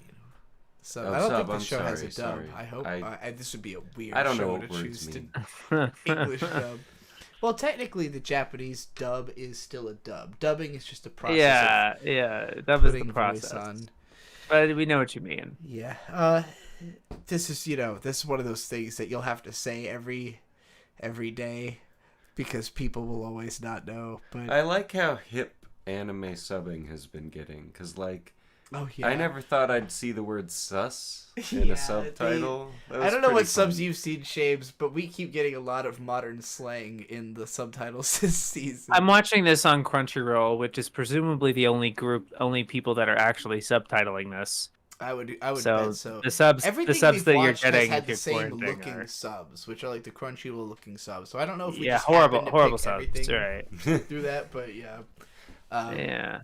But yeah, so It is nice having B around to go like, that's not really what they said just now. No, yeah, I'll reverse translate everything and be like, okay, I know that sounds like modern slang, but she just said wakaru, like, not bet or whatever they translated that to. Yeah, or like my body is ready, and they're just Yes. what they're doing. But you see what they're doing there, I think, is kind of similar to what some anime do. So I've noticed this thing. Now that I'm like more of a denizen of Pixiv, and I have a lot of Pixiv artists and stuff. Didn't they ban all the porn recently or something? I don't know. I don't really follow for the porn, but like I think they did something dramatic to their porn artists. Something. Yeah, fan box. I don't know, but like what the thing is, right? What I've noticed with some anime, when they put the characters in a certain situation or in a certain outfit, even for like a one cutaway thing, like the cold open or something, or like for one scene, that is simply bait for the fan artists to be like, yes, I will draw them in that outfit now, and it's kind of similar, I think, where the localizers here for country, like they're making these subs on the off chance that like somebody clips it or takes that out of and kind of shares that as well as a way to kind of spread the they said this thing or whatever, or like oh haha funny reference, even though they're obviously not actually saying that, they're not actually referencing the thing that you think they're referencing. I do appreciate it when it's like the Japanese version is like a 2-channel meme that you just would never understand. Exactly. Yeah. Make it like a 4chan meme that or it's you just maybe this like understand. or it's just like an off thing word that's like whatever, you can have fun with that. This is why I like watching anime over reading manga, because I can still hear the Japanese and I can understand whether like oh my god, that's why I could not read Gintama as a manga. No, it was so fucking frustrating. I was like, what are they saying? Because this can't be it. yeah, exactly. So that's always my frustration with manga for sure, because it's hard for me to read raw manga. I own some raw manga. But I'm not that good at reading Japanese. Kanji is almost impossible. So exactly. So unless you take but thankfully, Japan, thankfully you have to follow his course. Thankfully Shonen Matt versus is Japan, mostly in furigana and hiragana and stuff. And so if you know those things, you can do okay. But it's still not easy. And one of my friends from high school did that through like just reading Inuyasha and like memorizing. That's cool. That's really cool. I don't have the brain for that, unfortunately. Too No. many. When you get past like 6 lines in a letter, I'm like, come on, why did you have It's to like, do ooh. that? You have a perfectly Right. functional alphabet. Anyway, Eh. so the way that the first episode of the show basically resolves, they find Blue, they save her by way of there's a magical girl transformation for Anarchy-chan, and she pulls a booger out of her nose, flicks it through the core of like a mecha and destroys it. And that was the moment that I was like, oh, and also she's sitting at a kotatsu while she does this. And I watched this and I just went like, I cannot possibly hate this show.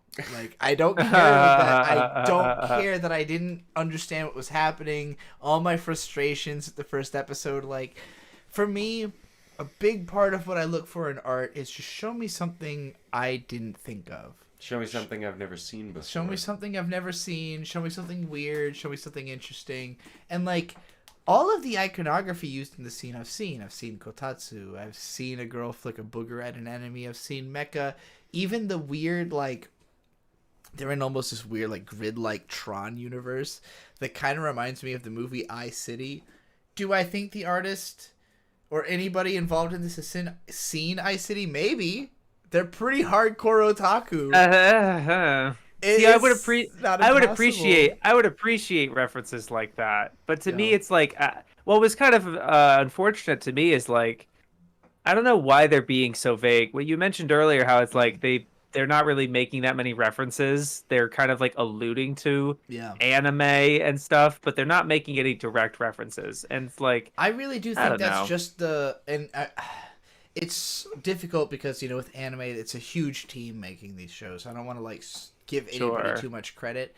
I know that Inagawa, I can't remember exactly how to say it. Jun Inagawa, yeah. Inagawa, he, you know, so much of like even the art he was doing before this show is so reminiscent of the show that it's tempting for me to be like, okay, it's his thing. But he didn't write it. He did the concept. The person who wrote the show is the person who I feel the most dubious about. Dubious. Like, series composition, scriptwriter. I can't even, off the top of my head, remember what I found out he did, but nothing that impressed me. Nothing that made me think, oh, yes, this guy could write a show, like a great original anime. I think he worked on, like, bad episodes of ID Zero, like stuff that I was like, uh-oh, you know. Okay. Yeah. Yeah, he'd worked on originals, but none that I loved. So it was Yeah. kind of like, Not all right. promising. But again, the director's done a bunch of stuff I definitely approve of. I think he's a tried and true, solid guy. And the artist behind it, I really think like the original ideas are super interesting. So when I read into the metaphors, I get into it. But the moment-to-moment basis, like, again, when a girl is sitting at a kotatsu flicking a booger through a mecha, I think, well, that's hilarious. Like, I haven't really seen that, but everything leading up to it wasn't that satisfying. So it makes me think, like, in a sense of, like, I'm looking at an art piece in a museum, which is what the guy who made this actually does, you know, that makes me think, I get it. Like, yeah, I get why this is like a bunch of t-shirts accumulated into a show, you know, but like as a show, the writing just isn't. And then like, again, when we get to episodes 3 and 4, it becomes way more clear about what the show's trying to say. We're moving into episode 2 now, where like, it just starts with the evil organization. Are they the government? I'm not clear. You said you think they're just like a corporation. Maybe? It seems like a corporation, yeah. Because they're made because they named them. They have a particular name for them. And if they worked for the government, I feel like it wouldn't. Yeah, they would have just said the Fed or the government. I don't know. That's probably true. But yeah, they're basically like, hey, we've been in a deadlock with Otaku Hero. Like, ever since they got the magical girls on their side, we haven't been able to really push them back. So there's like the liberated zone in Akiba, and the show kind of, it's weird how quickly it like settles in, even though it hasn't explained that much about the world or characters to us. It's like things are normal. Don't worry about it. They saved Blue. They're safe. You know, they've got a liberated zone. Blue is a disgusting, perverse whore Yeah, that's fair to say. She's like panty and stocking rolled into one character. And so Jun Inagawa, he said of magical girls, people asked him like what were the inspirations behind the way he does magical girls. He said, they're usually portrayed as like very pure and like they can't do anything wrong. And so I imagined what would it be like if they were more realistic. So immediately they started smoking and doing drugs. And that was his explanation. We'll see a lot of that with to me, I think it's a very shallow interpretation, right? Because you'd think that Sally and Akko are pure and whatever, but no, they're little shits. Yeah, they're actually girls are they're actually very tomboyish and flawed. Like Sailor Moon's a big fucking crybaby, and the only reason she's not drinking and smoking is because she's in fucking high school. She's a child. She's a girl. She's a kid. Blue-haired one from the late '80s with the yellow boots. Creamy mommy. Creamy mommy. Yeah, mommy, I don't know her name. She's like a anime. spunky little tomboy for sure. Just like riding around on a scooter and like, haha, I'm gonna make crazy stuff happen. Right, and they're kind of like they're girls, and girls can't. I think there's something to be said that like, they're not perfect or whatever, but like, and I think it's fair that these characters are themselves flawed. I'm not against Anarchy and Blue, but like, and Pink acting that way, but like, to say that it's like, oh, that they're a whore, or like they're into this kinky stuff, or the thing Anarchy unfortunately doesn't really have. She's just kind of hyperactive. Sure, she doesn't necessarily have like a thing to her. So the three characters. She's not as conceptual as Blue or Pink. But unfortunately Blue and Pink, that because they're conceptual, they end up being very one note. Yeah, watching it, I kind of boiled it down to Anarchy's kind of like anger. That's her deal. She just gets really mad really quickly. Pink is just, she loves drugs. She says as much multiple times. Pink is my favorite. She needs drinks. She needs drugs to live. Exactly. And then Blue, I mean, B said whore, but slut. That's what they call her all the time. And, like, she'll be being attacked by people constantly and just go like, oh, yeah, that's awesome. More of that, I would actually please. say pervert is probably the right word. Yeah. Pervert, I think, is the right word, yeah. She's not, like, explicitly having sex with people the way even Panty It is or funny, Stocking would when be. she needs to be rescued, the reason she needs to be rescued is because she had been online messaging with someone who told her she would be taken out to Chinese food, and then she got kidnapped. Yeah. I forgot about that. Yeah. It's just funny way to get kidnapped. And, like, it cuts to a scene where three guys are like, you shouldn't do that. That would be a really bad idea. And she goes, but Chinese food. I've got a craving now that you mention it. I know. So, the girls are all, like, kind of bad. But so, again, this is where I get into, like, the art brain, weird, metaphorical side of this show, right? Where, like... The reason it's easy for me to just kind of have a good time with this is that I don't take almost any of this literally. I see this as like, this is weird. This is like not trying to be a story. It's trying to tell you something about an artist's perspective. And Otaku Hero almost has so little personality that it makes me convinced that the magical girls are reflections of his personality. Because I can relate to this idea of, like, let's say you split yourself into categories of, like, different aspects of your behavior, right? So you've got ego, the super ego, and the id. Yeah, exactly. So you've got Anarchy, who... rather than just being angry, I see her as just hyper emotional in general. I mean, in the screen cap I have on screen, she happens to have 4 of those anime anger things on her head. Yeah, veins popping. Yes. Yeah. I first saw this in Pokemon as a child. I don't know about y'all, but... Oh, sure. It had to have been Full Metal Alchemist, probably, for me. Yes. Yeah, he does that a lot. But yeah, she's pissed off. She is very angry, but just... even when she's crying, begging on Otaku Hero, like, it's just all of her emotions are to 11. There's scenes where she's just kind of being moody in the corner by herself. And Blue is just horny.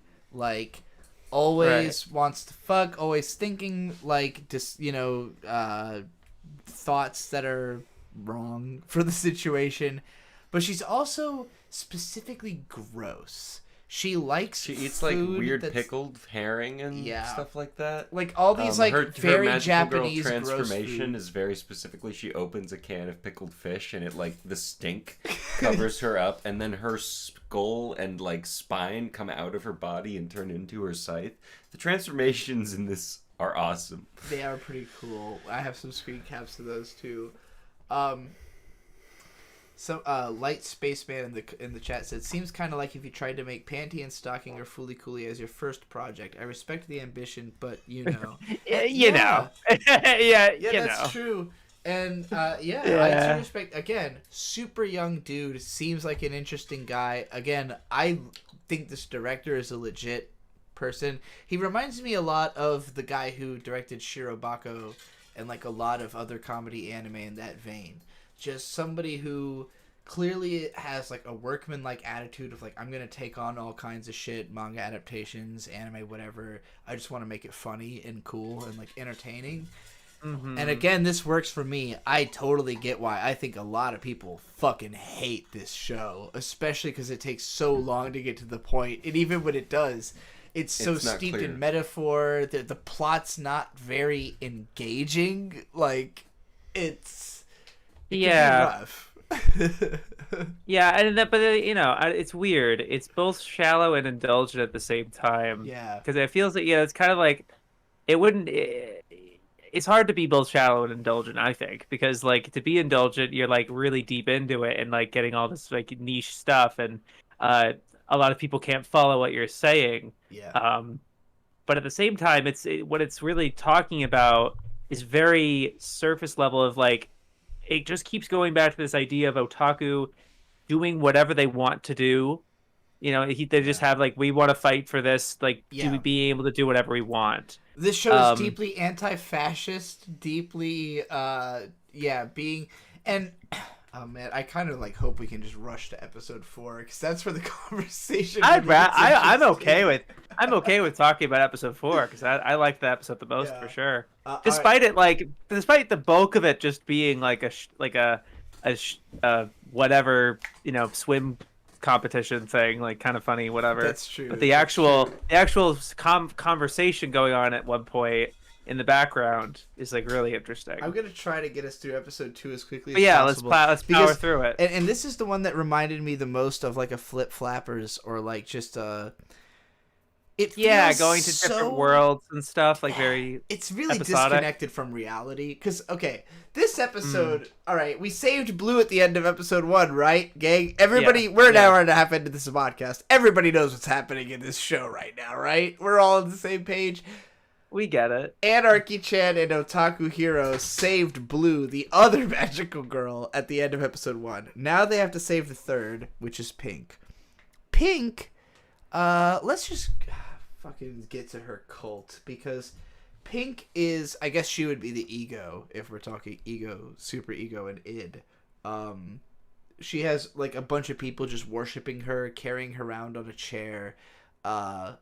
It's funny because there's another anime we're watching this season called Kamikatsu. It's a very otaku-oriented show that the current arc is about a sex cult that looks just like this. Like pink lights, like Japanese temple, people worship the goddess. Same exact concept. But the show actually got to it first. In watch order. That's funny. But yeah, she's like just being worshipped by all these people and whatever boosts her ego. She wears a gas mask at all times, and all she says is "Gobo." One of the main characters in this show only says "Gobo Gobo Gobo Gobo Gobo Gobo Gobo Gobo Gobo Gobo," like a fucking Pokemon. Gobo Gobo Gobo Gobo Gobo Gobo Gobo Gobo Gobo. Yeah, and what doesn't help too with this is that like she doesn't have money in the way of facial expressions. She's wearing a gas mask. She can be expressive like with her body. And one episode, I noticed episode 5, notably had more facial expressions, like goofy faces. They were doing some kind of fun stuff with Otaku Hero's glasses, where they would like change his the swirlies to like a question mark or something like that, and Yeah. like kind of make it more expressive. But that was always been bothering me about Otaku Hero and with Pink, is that like their designs are very restrictive with their expressions. I mean, you can do a lot with like the OP, but like the OP, the Otaku Hero is expressing a lot, but that's not really translating as much in the show because, funny faces. And I have like kind of a theory, and I've been meaning to make a video about this. When a show has like goofy and funny faces, that's the sign of like a very healthy production. Okay. Like a production that kind of knows what it's doing. Yeah, Almost. like most of the, so I don't know. It's hard for me to gauge like how deep our audience knows about anime production, but like kids shows, the ones that have to go on for years are probably like the most carefully managed, right? Like stuff that's gonna have like the space to really express themselves. Efficiency. Yeah. Yeah, like, well, Well, because when it's a perpetual series and they've been doing it for so many years, they get the system down. Whereas Trash Taste just did a podcast with the Trigun Stampede producer for Studio Orange, and he mentioned how I didn't even realize Orange had did that show. That makes perfect sense. Yeah, of course, yeah. We watched that last season. That was That was one great. Of Bert's I love favorites. Yeah. That's But my he first talked Trigun. about he talked about how every show is completely different. They have to like kind of work it from the beginning because the setting's different, the characters are different, Yeah, the source for material. It's like starting from zero every time. It looks nothing like Beastars, I'll tell you that. Like Exactly, which Or looks, Land of the and Lustrous. Beastars looks nothing like Land of the Lustrous, right? And Mhm. so that they're constantly reinventing and everything.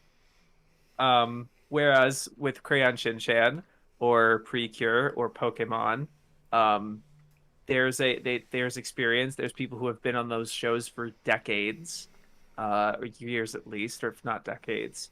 So they get used to the pipeline, and there's a routine to that, and that's I think end up kind of more of a healthy production ultimately. I want to answer a couple of things people have said in the chat. Even though we Yeah. haven't got any super chats, normally I require you to pay me to answer you. But, no, but Ginger Frog first said Tsutomu Mizushima is the director for Shirobako Mayuiga, and Dokuro-chan, which I'm glad you mentioned. Dokuro-chan is cited as one of Jun's biggest influences. Of course. After very Madoka very Magica irreverent. and Dokuro-chan were like his Yeah. two. He cited as like these are the things when I was getting into anime that were really big. It was extremely irreverent, and this show is very irreverent. And then Light Spaceman said, then again, if Adult Swim decides to play this every night for the next 10 years, it might become a cult show. They won't, and it won't. It's not good like that. It's not Fooly Cooly or Cowboy Bebop. Like, it's... again, to me, But look, I that's like okay. It this doesn't because have to be I those relate to the shows. guy who made be it, its own and thing. I get what he's trying to Yeah. say. I don't think it's good. Like in like the way that there are In a anime this conventional season that are way. good. Skip and Loafer is good. Hell's Paradise is good. Mashal is good in like a Shonen Jump. Like, oh yeah, I can watch this for 100 fucking episodes kind of way. I do want 100 episodes of Mashal. It's I don't know if you know about Mashal Shaybs, but it's just every scene from Harry Potter, if a guy who couldn't use magic brute forced his way through it. It's really fun. Right.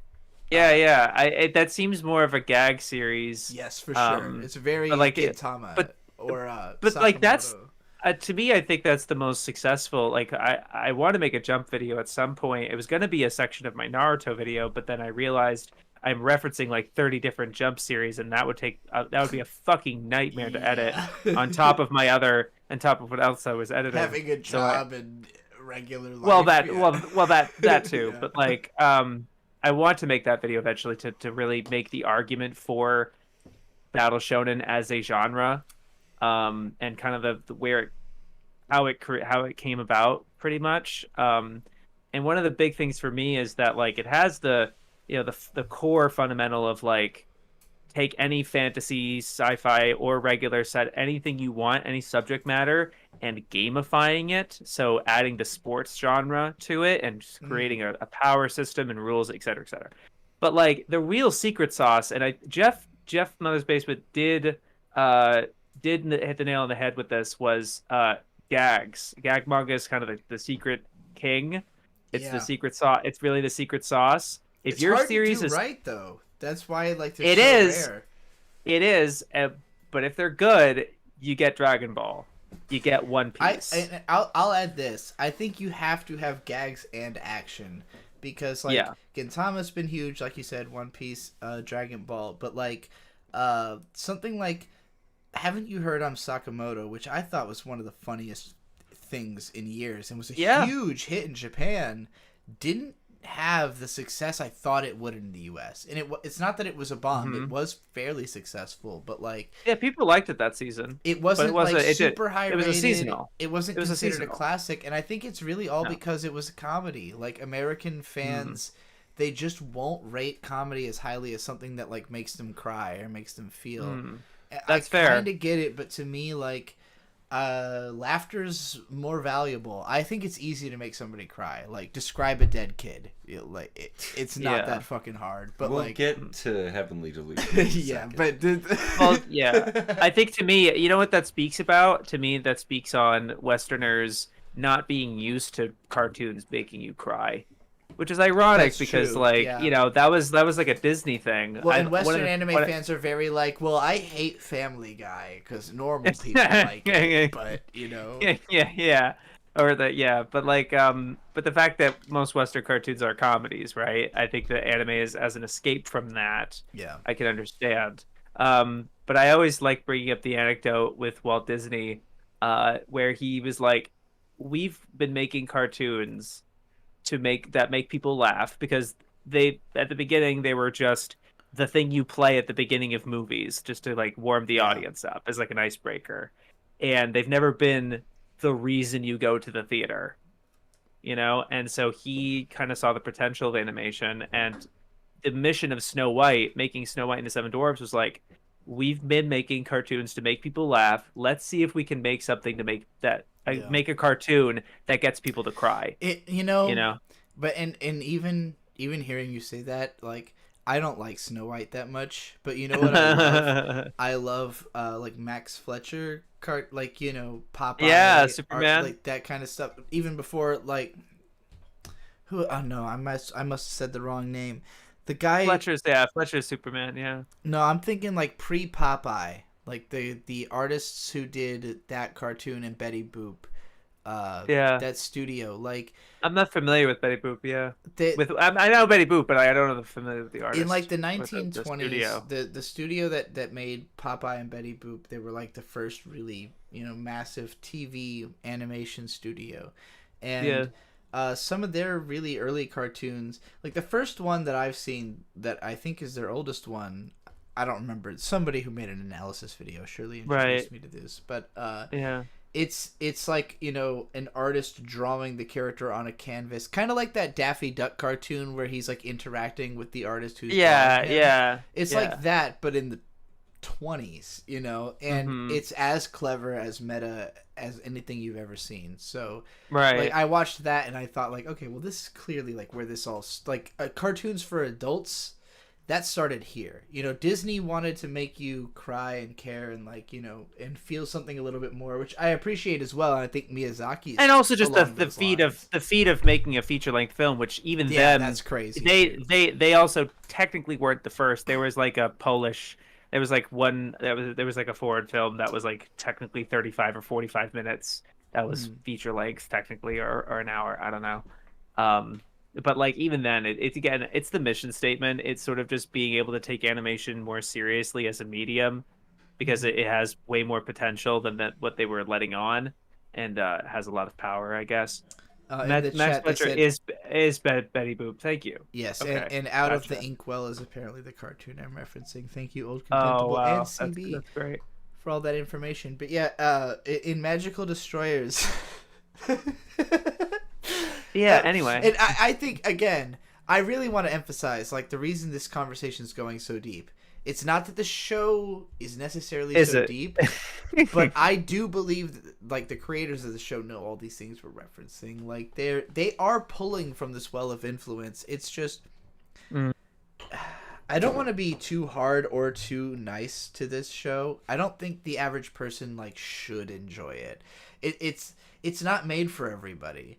It's made for people like us, or even just me. I don't know how much you like it. Because Bird didn't really enjoy it that much until, like, I'm not gonna lie. I was kind of watching it out of obligation. Yeah. I wasn't really. I don't think, but I don't drop shit normally. You know, I don't. I usually choose to watch something based on, you know, context and, like, reception and my personal interest and you know, what variety of factors. And once I choose to watch it, I won't drop it. But it was that's not normal for episodes... me, but that is something we're doing on this show specifically, is like we won't drop a show we've picked up. Which is what I think I would have mentioned. That was something I was noticing as, like, seems admirable, or at least a different change of pace for you. For normal, it's mostly because I think it's interesting for discussion, right? Like Dead Mount Deathplay, as a show I've mentioned, like, this week's episode is actually fairly good. Yeah, decent. It's a show that's been, like, fucking dog shit for the most part. We've ragged on it every week. But I was kind of inspired because Bird watched all of Cyberpunk Edge Runners. And I watched the first episode with him, and my impression was sort of like, I've seen a lot of Trigger anime. It felt just a little too much like all of them, you know? And I was like, okay, like, this is an ad for a video game that happens to be in the style of people I really like, and that's cool. But it didn't immediately grab me with its world and characters, but it did Bird. Like, he liked the world. It was a lot of fun. I even bought the game. Yeah, that's awesome. He beat the game to, like, 4 different endings. Like, super got into it because of this anime. That's great. Yeah, which is obviously why they made it, you know, to try to make that happen. A reason certainly. But I can understand that people were like, I want to make take the opportunity to make this creative thing. But yeah, definitely. And while he was watching the show, I don't remember what episode it was, but one of them clearly had, like, a totally different episode director storyboard. Kaya Igarashi. It was episode 6. Kaya Igarashi. Probably the one. Yeah. And it was crazy. That dude. Oh, man. There wasn't even a ton of animation in the episode. It just looked amazing. Like, every shot. And I'm watching this from, like, across a hotel room. Like, he's watching it on a laptop. I'm just, like, catching glimpses and going, what the fuck is going on over there? God. Like, yeah, he's going hard. And it was so feeling, that it made me feel like, you know, you can drop an anime because, and I've said many times, look, life is short, young maiden, fall in love, to quote Boogie Pop and others. It's right. You only have so much time to watch so much shit, but at the same time, like, you never know when something's going to weirdly ramp up.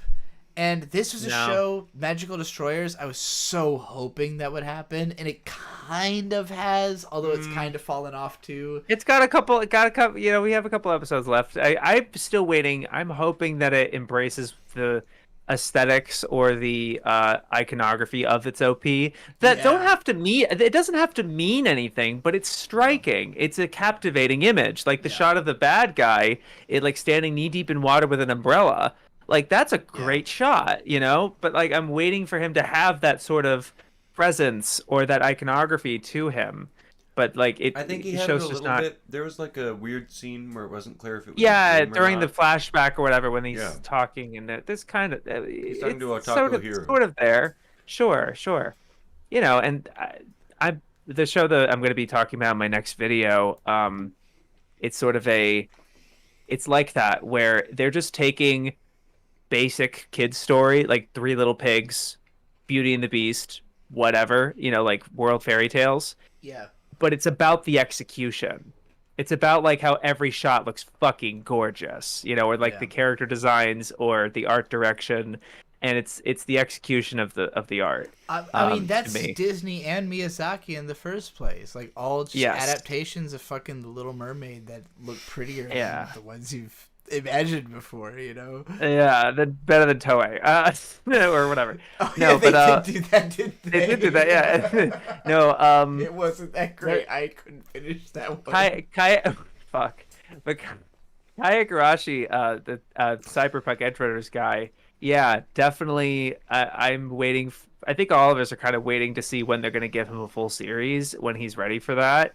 It's like him and Megami Ishitani. You're familiar with her? No, I'm not. I haven't got like episode directors is such a complex world to get into. Like, well, fair. But about. like, she's only done. She's a Toei staffer, and she's done a couple of short films and stuff. What are they? Not like. But like, I don't OP remember each the short, like little Nansei. like to animation test sort of things. Nothing like a actual O&A or anything. But she did a music video for One Piece film Red. But then the major thing that she's known for, that she's kind of getting her name out there, I didn't even know there was a. I remember One Piece film Gold. I didn't know there was a Red now. Is it Red Line? That's the movie that's the film that came out last year. Yeah, I'm at film least Red. 6 years behind on One Piece. Fair enough. I've never seen any One Piece. But she did 3 episodes of One Piece recently. Okay. And they were literally some of the best anime episodes ever. Wow. Like Best the people were anime like episodes ever, not like just One Piece. the people were like individual episodes of anime, particularly episode 10-15. 10-15. Like 10-15. Can I watch it without any context? How many anime have 1015 Just like- episodes? Like 5? I'm willing to watch just a great episode of anime. Sazai-san, Yeah. Detective Conan, 10-15. One Piece, Just Crayon-shan. Chan. Yeah, but like that Maybe one Pokemon, was being like actually. I think that might oh have yeah, over 1,000 Pokemon. episodes. Not consecutively, but yes, it definitely has over 1,000. No, but yeah, but 10-15, that one was being like super well, and she communicated a philosophy. She had like an interview or whatever when she was talking about how like she grew up with anime in a way that like certain moments stick with her the rest of her life. Like certain episodes really mean something, and like it's just she gets the idea of like intense iconography and like really iconic moments, I guess. In our And chat, Ellen Horizon says she sets the OP fandom on fire every time she directs an episode. Yeah, Has and she she's done done some 3 OPs? episodes. What OP fan is in the Oh, okay, One One Piece. Piece. Sorry, She's I not was directed thinking any. She's not OPs. directed any OPs. But I'll link you guys the music video she did. But we could do that later. But yeah, 10-15. It's like that, and we're kind of waiting to see if she's gonna stick with One Piece or how long she's gonna be on One Piece versus like just getting her own TV show. The director of Kyosugiga, Rie Matsumoto. Yeah. It's like Rie Matsumoto. It's like that level of like, oh fuck, like insanely talented director. Rie Matsumoto, I still haven't. I don't think I've finished any of her shows. They are so dense that. Yeah, It's the most I've difficult, seen is actually. I've obviously seen Gotcha, and I did see her Heartcatch Precure movie. She did the Heartcatch Precure movie. What do you think about franchise that? movie. I never finished good. Heartcatch Precure, so It was good. I like Heartcatch, and I like that is movie. my favorite. It sure is Precure. French here. Yeah, but it's that and like Kai Igarashi. Kai did episode 6 of Edgerunners, and then he also did episode 10 of Dynazenon, SSSS Dynazenon, which I've was heard of that, but I've phenomenal. not seen any. Phenomenal, you say? Yeah, Was it I better than liked Grid? it. I liked it a lot. I've heard reviews of Gridman. I don't know anything about Dynazenon, so like, is it different? Yeah, Is it well, that's better? fair. Well, it's about. I think Gridman has more of a conceptual, interesting thing going on with like it's kind of a subversion of things. It doesn't. It's sort of like not what you would expect. It does, and Dynazenon's a little more conventional and like straightforward. I certainly enjoyed it.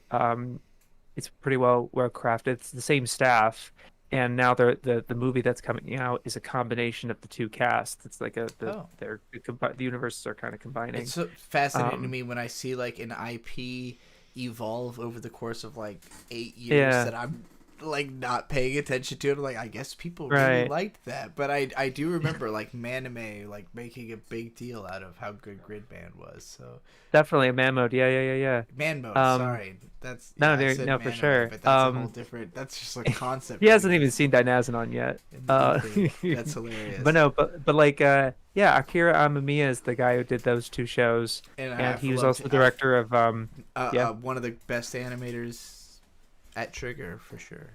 Right. And but then Kai Igarashi seems like kind of the next big like holy shit in terms of his work right now. So that's okay. Anyway, sorry, when you first said Kai Igarashi, I thought you were saying Kai Higurashi, like as in Higurashi Kai the anime.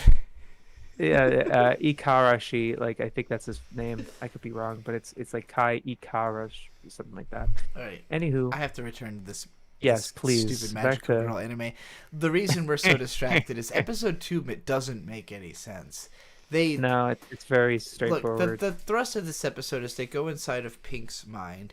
This is why I was comparing this show to something like Flip Flappers, or just like these shows that are very metaphorical. The characters kind of go into a mental world, a bunch of psychologically interpretive things happen. It's like listening to a System of a Down song. You're like, I kind of think I know what that was about, but mostly it was a guy making a bunch of weird noises. Yeah. I'm the mushroom man, as that tweet goes. I'm not owned.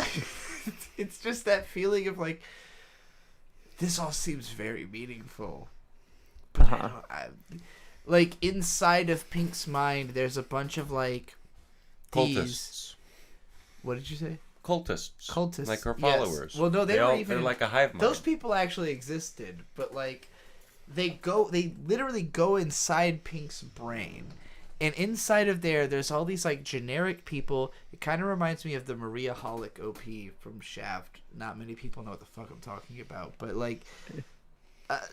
Just like all these generic CG people whose heads are open and their brains are exposed, like a Shintaro Kago painting, and like again, everything that happens in Pink. Oh, I said Mink. That's some like Mars Volta shit entering my brain.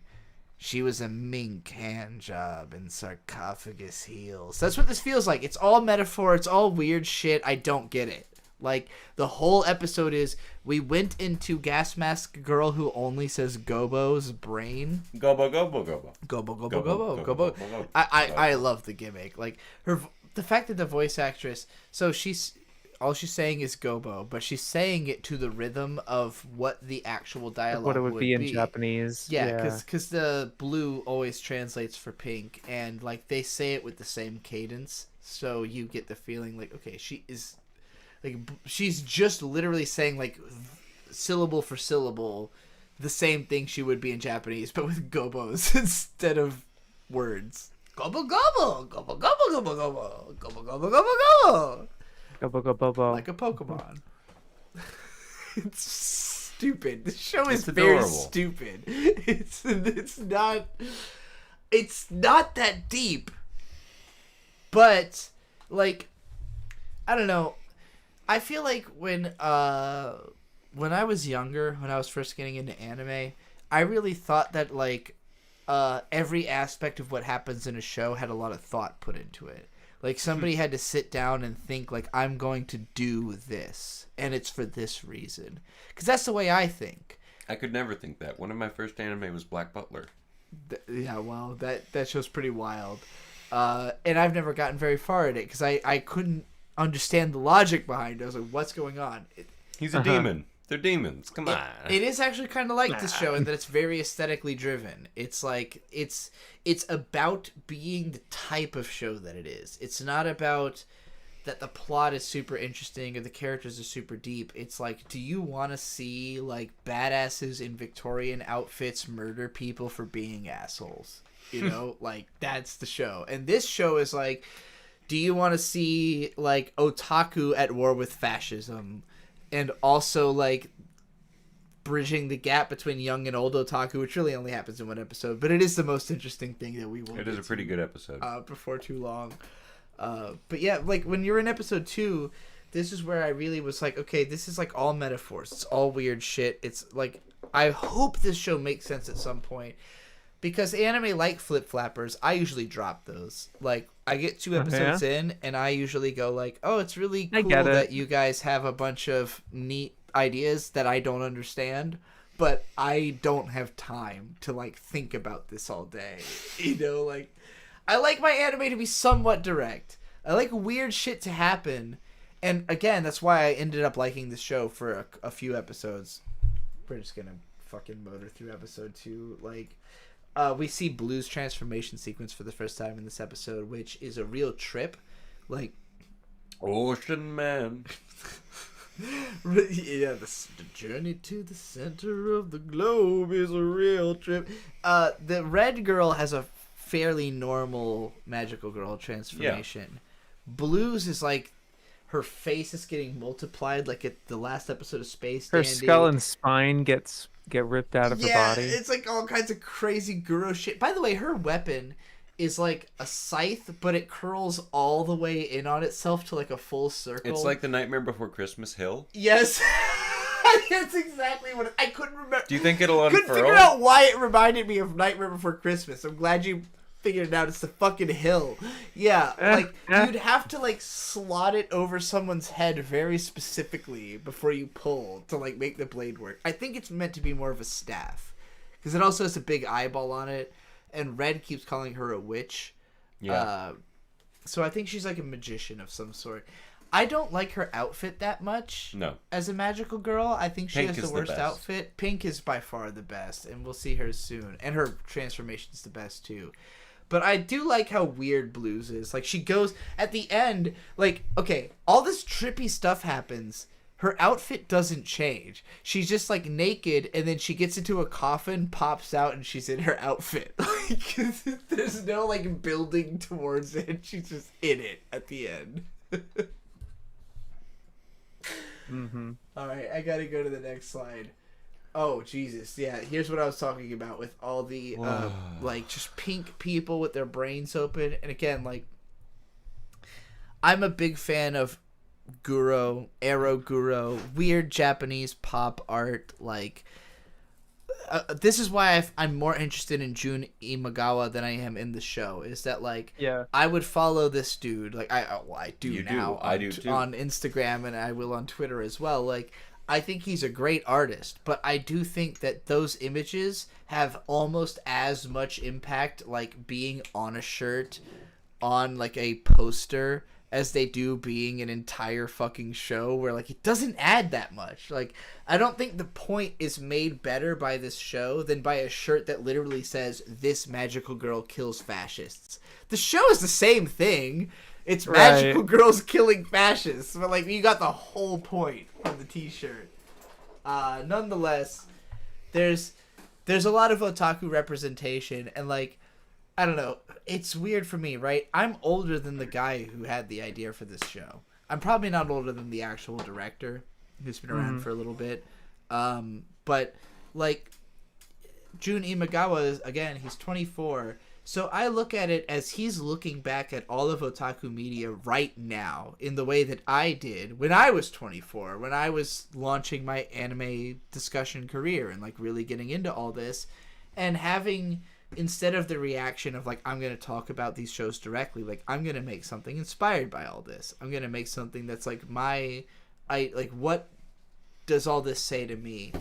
And on that level, I really like the show. And I love the representation it has of otaku. Even though, like you said, Shaybs, otaku aren't all, like, stereotypical, like, dumb nerds glasses anymore. Nerds. Yeah. And the image I have on screen, there are a couple of sexy girls in here. So I guess there's some representation. Some diversity. And especially for us as Americans, like, I do think... tell me if you relate to this, Shaybs. I know Bird will, but like I think there's some level of Americans who get into anime. It's not that I think they all think they're like beautiful necessarily, but what do you mean by you have to kind of think you're like an anime character, right? Like, you have to think you're a little bit different from regular people. Like, Are you asking me to admit that I'm a Chunibyo live on air? I think to be into anime, you have to be at least a little bit like, I don't follow the crowd. Like, Is this pretentious? I don't follow the that's a crowd. word for it. Yeah, too. I'm definitely pretentious. I don't follow the crowd. If I there's- have flyers if by there is- radio playing at all times in my head. Everybody, put your hands up. We do listen to that song like almost at least once a week, if probably more, when we're driving around. Yeah, no, I think anime fans, they just like, they know what's good in their own minds. Like, right now, the most anime fans probably think Oshinoko is good. I disagree with that notion. I do too. I don't think it's very good. But, like, people who like that show are walking around being like, you idiots are all watching Family Guy, and I'm watching a show that makes me cry. You know, like, there's You some remember level when Brian of that. died? I cried. Like, we're sitting here at Shaybs' favorite anime being like Ashita no Joe. Like, surely you're thinking like, I wish more anime fans realize that this show is better than their favorite show. Like, on some I'm fucking level. watching raw anime. Yeah. Tracy. I'm watching shit that's never been released here and hasn't even been translated by fans. Yeah. Like, I'm iceberg level is how I call it. Like that black level there. Boy, I can't wait to watch Malice Doll and and fucking Flying Luna Clipper and that's what- I'm getting... I'll say you're invaluable to me because I won't watch all the AniTube that you do, but AniTube Digest I will watch every single week to find out. I'm glad that you do. Or Yeah, every yeah. month now, I guess, but yeah. It's always been a delight. You've been doing that for a long time, probably 5 or 6 years now, right? Since August 2019, so that'll be the end of 4 year years. 4 in Okay. August. But And, yeah, you probably watch more anime YouTube videos than anybody for the sake of keeping that up. Well, yeah, I mean, just in general, because all of us are... This is literally a ubiquitous experience where all of us just kind of make our own videos, and especially if you're a fan of anime YouTube and then you start making videos, you suddenly stop watching a lot of other anime just because there's something inherently, like, hard to watch when it's the thing that you make, you know? It just, there's some barrier there, and it's like, we can all be like mutuals and friends and stuff, but it's even hard for me to motivate myself to watch videos of like people I really like people who are my friends. Yeah, no, It takes me it feels I have to motivate myself strongly to watch those videos, and that's partly why I do Digest, is to do that for me, you know. Convince yourself to make a community appear to be a thing for us, which I appreciate. Well, you know, it's hard to now. I mean, it's not, and that's not out of any of us. I think it's just YouTube's. Oh, it's rough to be an the past anime few- consumer. There's a reason we use screen caps on this show. Well, About animation, it's a little sad, but I just don't think it's the fair use or anything, or the content ID. It's because I only get really content ID on the music I use. I do fucking Michael Jackson shit. that's wild. How short are your anime clips? I've only gotten clip, like, you know, I use what you do is like 5 to 7 seconds, like less than 5 seconds. Yeah, You know, so you're very using very very quick short. stuff. Yeah, but every like, time I get blocked, it's because I got a little bit lazy with how long I let the clips go. Well, and Yeah, like if of you're course. using Ava, 4 seconds. Like, don't even try it. It's yeah, so but yeah, dangerous. yeah, but like I don't think it's so much the content ID as it is like genuinely. I don't think anime is being pushed the same way, and I sort of have a suspicion because I hear about like CPM. Is that I don't know, there's some content that just because it's a financial channel, it gets more money per view than some other channel, you know, just because advertisers would rather put their ads for sure. on that kind of video. And so there are some types of video content that, you know, I think YouTube is not being transparent with us, that like they're giving to the advertisers, like, they're giving them the option to put ads on anime YouTube channels, or for like our gaming, or you know I educational just think channel, the advertisers whatever. don't want to get into this legal gray zone of like the fair Maybe. use, because Yeah, the sure. Japanese companies are really brutal. Like, Yeah, especially sure. something again like Kara, where like they will not let you use their footage. They're like, "That's No, ours. Fuck you." And no. But there's even, nothing we can yeah. do about that. But even when the video has no content ID, has nothing, has no age restriction, it's completely clear. It's just not there by the numbers. You look at everybody's channels, Yeah, everybody putting out videos about this stuff, no matter their size, they're just not doing as well as they used to. that's And true. it's not as like Man, and I'm I glad you brought it up because it brings us back into magical destroyers, because yes. I do Yeah. think this show is kind of a commentary on the death of otaku culture. As like, Yeah, and as a niche thing. because this show is a post-apocalypse in a weird way, but it's Yep. only a post-apocalypse of otaku culture. Everyone else seems to be fine. Yeah, no, the rest of the world is Yeah. normal. Otaku have been rounded up. Otaku are at war with the government. Otaku lived in bombed out villages and stuff. And like, that's interesting to me specifically. We talked about how like the government's been involved with anime, how like they kind of see it as this big cultural export that helps their country. But also there's this idea that anime is so mainstream that it's like the original intent behind it has been like stripped away. That like this new generation. It's been commercialized. Yeah. They And find it as a profitable thing, and so it's. I think what I connect to about this show is that I can tell Jun Imagawa is somebody who just sincerely loves this shit. Like, he loves anime.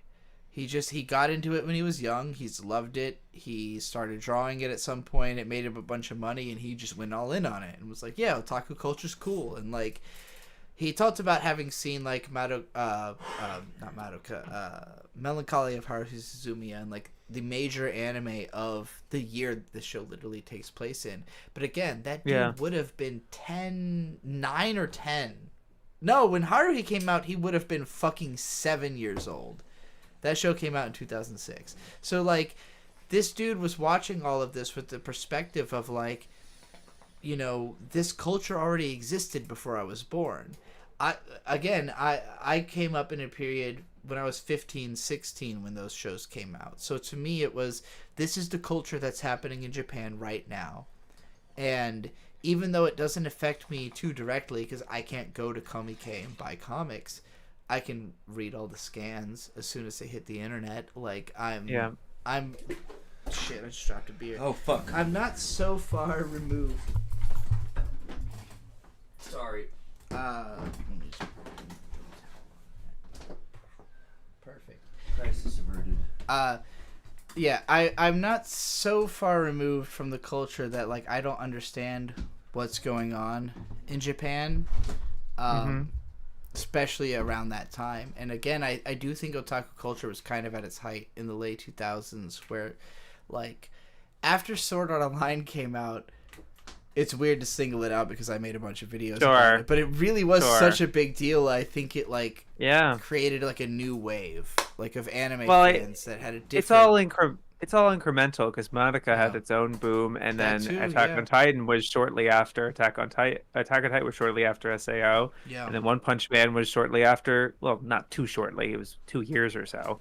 But it always that is was like 2011 to 2013 or 14, 14, 15. One Punch Man 2015, and like the big thing in 2014, there wasn't a super Kill la Kill, I guess, but like it's all an incremental process, and I think that could be the proliferation of anime in general. You could think about the start of it around Mushi Pro with like Astro Boy, then Kimba, and then Tatsunoko comes in with like Space Ace Speed Racer, their answers to it, and Toei starts getting in the game, and now there's multiple players, and now Mushi is just not the forefront as they were initially, and that competition that sort of thing has happened throughout throughout the decades, I think, of just like there's no one. I think it's a kind of reductionist. Not to say that you're being reductionist or anything. I think there's fair points to be made, but it's very easy to just kind of like, oh yep, it was Kitaro, and that is the start of the yokai boom, and that's it. And then it's like, okay, but there's probably other factors here that we can't even fathom, like live action it's so or hard because outside. There's always going to be stuff that impossible. like for 1 year was actually super fucking like people. Yeah. There's such a huge divide between people who have actually seen Kimagure Orange Road. I'm not one of them. I'll admit. I'm not one of them either. I haven't like seen it yet. the way people talk about that show, if you were like an anime fan in 1989 in the 90s, yeah, yeah, like that was the biggest show, and then everybody forgot about it. The way that the fucking encyclopedia brings up Tenchi Muyo over 90 times. It's so funny. Because Tenchi was a big deal for a couple years, but like... It is, but like... Yeah. It's not the most important anime of all time. That's certainly true. I think Love Hina had more to do with the explosion of shows like that than Tenchi Muyo. It had a factor, for sure. But that's what I'm talking about, where it's not just one show. It's a combination of different The creator ones. of Magical Destroyers also mentioned Love Hina as like a show one of his homies got him into. Yeah. Like as a classic, old school anime, for a guy like him. But well, actually it's old school for me too. It's a combination of works. Like it's like any of us who get into anime, it's not just the one thing. There's obviously the first. There's like the first one, but that doesn't necessarily mean that you're in. For some people, that might be the case. But I think to me, when I got into it, it was sort of the multiple things getting watched at once or at the same time or around the same time that collectively kind of, pushed that forward, I guess. I don't know. I want to say to Ginger Frog in the chat who said My Hero in 2016, fucking Demon Slayer in 2019, yeah. 2019, 2020. Literally the biggest anime ever. 2020 specifically is when it blew up because pandemic and circumstances. But that's a good point. I hadn't thought and about that. We've yet to see the ramifications of that. I think we'll have to feel the wave of that. All right. Ramifications of Demon Slayer on society. They can't. Well, they might be good. This show doesn't seem offensive. But so this scene, all of the magical girls are naked. I believe Otaku Hero has just revived them, right? He just like walks outside of his, it looks like an aircraft hangar that he lives in or something. Fair. He walks outside and there's a box full of naked girls. One of them's got a gas mask and then they imprint on him like ducklings. Yeah, that's the explanation we're given. I don't know how true it is. Oh, I took a screen cap of the OP here. I'm not sure why I did on episode 3. Looks like a good buffet. I'd eat that. We already talked about that. By the way, this OP, big Vlad Love vibes. Interesting. You're familiar with the OP for Vlad Love? No. Not off the top of my head. We watched a few episodes of that. I think if you watched it, you're like, Vampire Girl. Yeah. Yep, that's it. If you watch the OP for that, like, this is the same exact imagery. That's really of like funny. The people underwater and stuff like that. It feels like the colors and textures are similar. To me, it reminded me of the Seikon no Quasar OP or ED. I don't remember how many people remember that. Resonant Squall, but the guy who directed it did the K-On! EDs as well. And cool. It feels like all of those to me. Episode 3 is where this show got watchable and good, and like suddenly I loved it. Is this where the car guys are introduced? Yeah, and I'll say this. So we watched the first 2 episodes of this in like a hotel.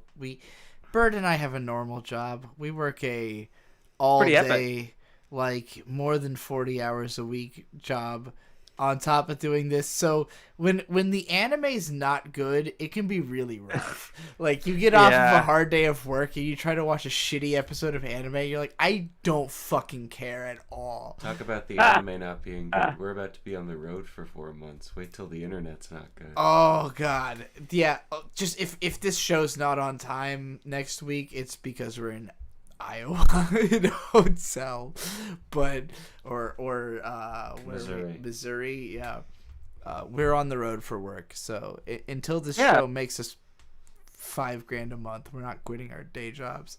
But this episode, like the first two we watched in the hotel and we're just like passing out. Like, I hate it. Like, Bird hated it.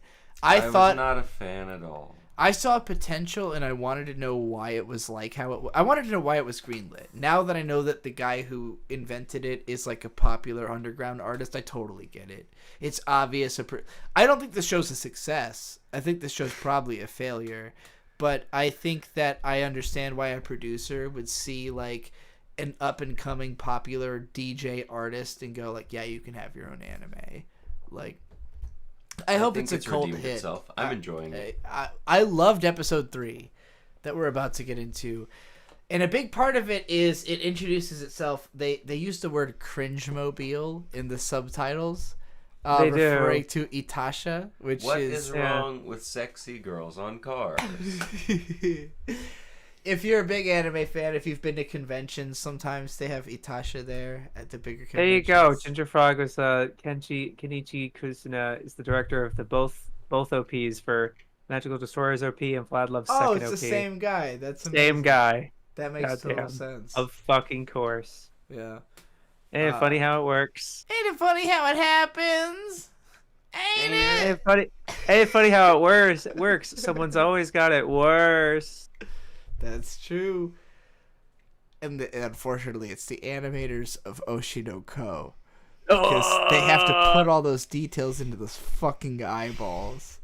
They're gonna murder their being staff. killed. Anyway. Cringe-mobile Convoy. Yeah. This show's not probably murdering its staff. I think it's probably fine. You never know. You never know. That's true. You never know. The most best-looking productions are like treating their staff like Garbo. The best anime this season visually is Kamikatsu because it's the cheapest. It is. Yeah. It's the cheapest, but the most appropriate spending. It's like perfect. Every shot is so well thought out of how much money they're going to put into that shot. Like it's brilliant. But anyway, this is the Cringe-mobile Convoy. So basically, what we learn in episode 3, we finally understand what the government is doing with otaku, which is basically they made them a zoo. Like they have these special areas where Otaku. I don't know. It's kind of unclear. Are they running free? Are they like doing something the government told them to do? No, they're just in cages, right? I do really wish this show was more thorough with how it explained how everything works. Like, again, the first 2 episodes, nothing. All we knew is they're putting them in protection zones. Are they killing them? Are they actually protecting them? What's going on? Episode 3, they're in zoos. All right, I kind of get it. There's literally like a bus driving through Akihabara where people are pulling out binoculars like Jurassic Park and like watching the train of Itasha cars. We bought a zoo, but with otakus. We bought an otaku zoo. So yeah, you bought your last zoo. The bus is just like, yeah, people are just spectating what's going on here. But it's weird because it seems like the protected or contested zone, rather, like where Otaku Hero is defending, where they have like a stronghold set up, is right next to where the zoo is. Yeah. Like, it's all Akihabara. The Otaku Protection Zone and the Rebellion Zone, from my understanding, Akihabara is not a very big area. Like, it's a little section of Tokyo. The buildings are very tall. They have, like, 8 stories where there's 8 different stores on each story. But I don't think it's, like, land area-wise. That Shaybs, do you know how big Akiba is? Like, it's not very large, right? I'm not familiar, really. I've, like, seen YouTube videos of people walking around Akiba, and I literally think it's, like, 12 streets. Like, it's not a massive part of Tokyo. Yeah. It's just very dense, and all the otaku go there, all the maid cafes are there. But, like, I had a video fucking, like, 4 years ago called The Flanderization of Akihabara, and it was about how even just in media depicting Akihabara, like, it's very clear that it got super commercialized circa around when this anime is commenting about, like 2008, 2009.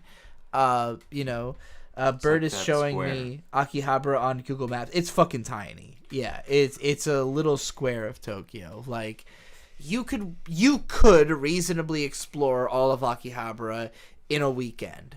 You could see it all and feel like you knew your way around town. Or I could, at least. I don't know. Some people, maybe not. Bad sense of direction.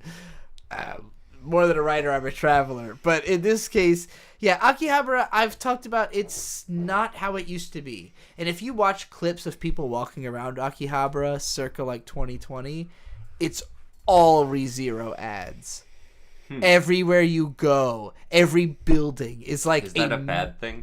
Imagine if you were in New York in the Big Apple. Sure. But all the ads were for ReZero. I don't know what that is. It's a shit anime. Okay. I fucking hate... How do you feel about ReZero, Shaybs? Have you seen any of that? Yeah, I watched the first season. It was very... Tiring? I have pretty much a similar opinion to you that, like, it was just, like, pretty sluggish. Dude, the second season is so much worse. I rewatched the first season and thought it was okay. The second season is fucking garbage. Imagine just characters sitting having conversations about the plot of a show for 2 hours. Yeah, Anyway. like to me, and to me, with like, it's another isekai where it's like I would just much like rather this wait podcast. Well, I would wait for it to be done. What do you mean it's just like this podcast? 2 hours of about people sitting around talking about the plot of a show. Well, there you go, yeah. Oh, we're not really talking about the plot of the show, which I'm That's okay with. true. Well, this show doesn't have that much of a plot, is the problem. I mean, like, okay, we're in episode 3. Things happen. The main like thrust of the start of this episode is the 3 magical girls tie up Otaku hero and just like tortures. Start tickling him. Technically, this is pornography, in my opinion. Like, if a woman was tied up in this scene, this couldn't be shown on television. But it's a guy in his boxers in full shibari with a gag in his mouth with 3 women literally like hitting him in the testicles with a stick and like calling him names. I don't know. This is fetish porn, right? Yeah, a little bit. Okay. Moving along. There's my favorite scene in possibly the whole show. The model building. The giant model building. So this where is episode awesome. 3 goes, again, this gets way more explicit with what the fuck this show is trying to be. It's about the oppression of otaku culture, if that wasn't obvious, but specifically the government or this corporation or whatever is kidnapping otaku and brainwashing them into thinking that they need to fight against making them fascist. Why not? So there's one guy who... It's interesting that... He's like one of the first kings of something or other that they're going to have to fight. Oh, yeah, there's like 4... The 4 kings. Whatever. Like Kill La Kill. They've only mentioned one so far. They didn't do a good job. There might have been a second one, but this we'll get show's to not that. well written. I have to really admit, I love this show. It's not well written. The writing is bad. Actually, they mentioned 4 kings and only one has shown up in fucking 7 episodes out of 12. What is going on? But no, the guy in this episode, he's sort of presented like a Red Ranger. Like he's somewhere between a mecha character, like a mecha protagonist, and a transforming hero protagonist. Again, this is like the imagination of a 24-year-old who is discovering 50 years of otaku culture and being like, it's all rad. Like, I think it's all cool. But, like, it's surreal for me being 31 and, like, I have that extra 7 years worth of anime experience on it to be like, yeah, no, I get there's even more than you think, buddy. Like, there's 20 more anime that you could be referencing than the ones you are right now. But I get it. Like, I'm on the wave. This is where I was at this guy's age, and I was nowhere near as creative or connected. June seems like a genius. Is the anime amazing? This episode's fun. 6.6. out of 10. 6.6 out of 10 is probably deserved on my anime list. But this episode I thought was like a strong 8 to a light 9. In this scene, they're building a mech out of actually like. So if you've ever built a Gundam model kits, Shaybs, have you built any? Yeah, model I built kits? a small one. I built one like that, like a very small one this big for like it was like a activity we did for my college, but nothing like major. I've not built anything huge. When I was growing up, they started.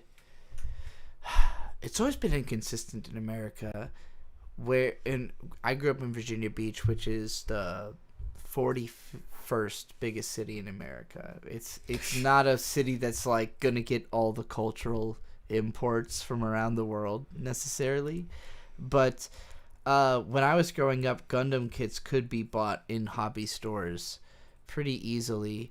G Gundam was on like daytime Saturday TV.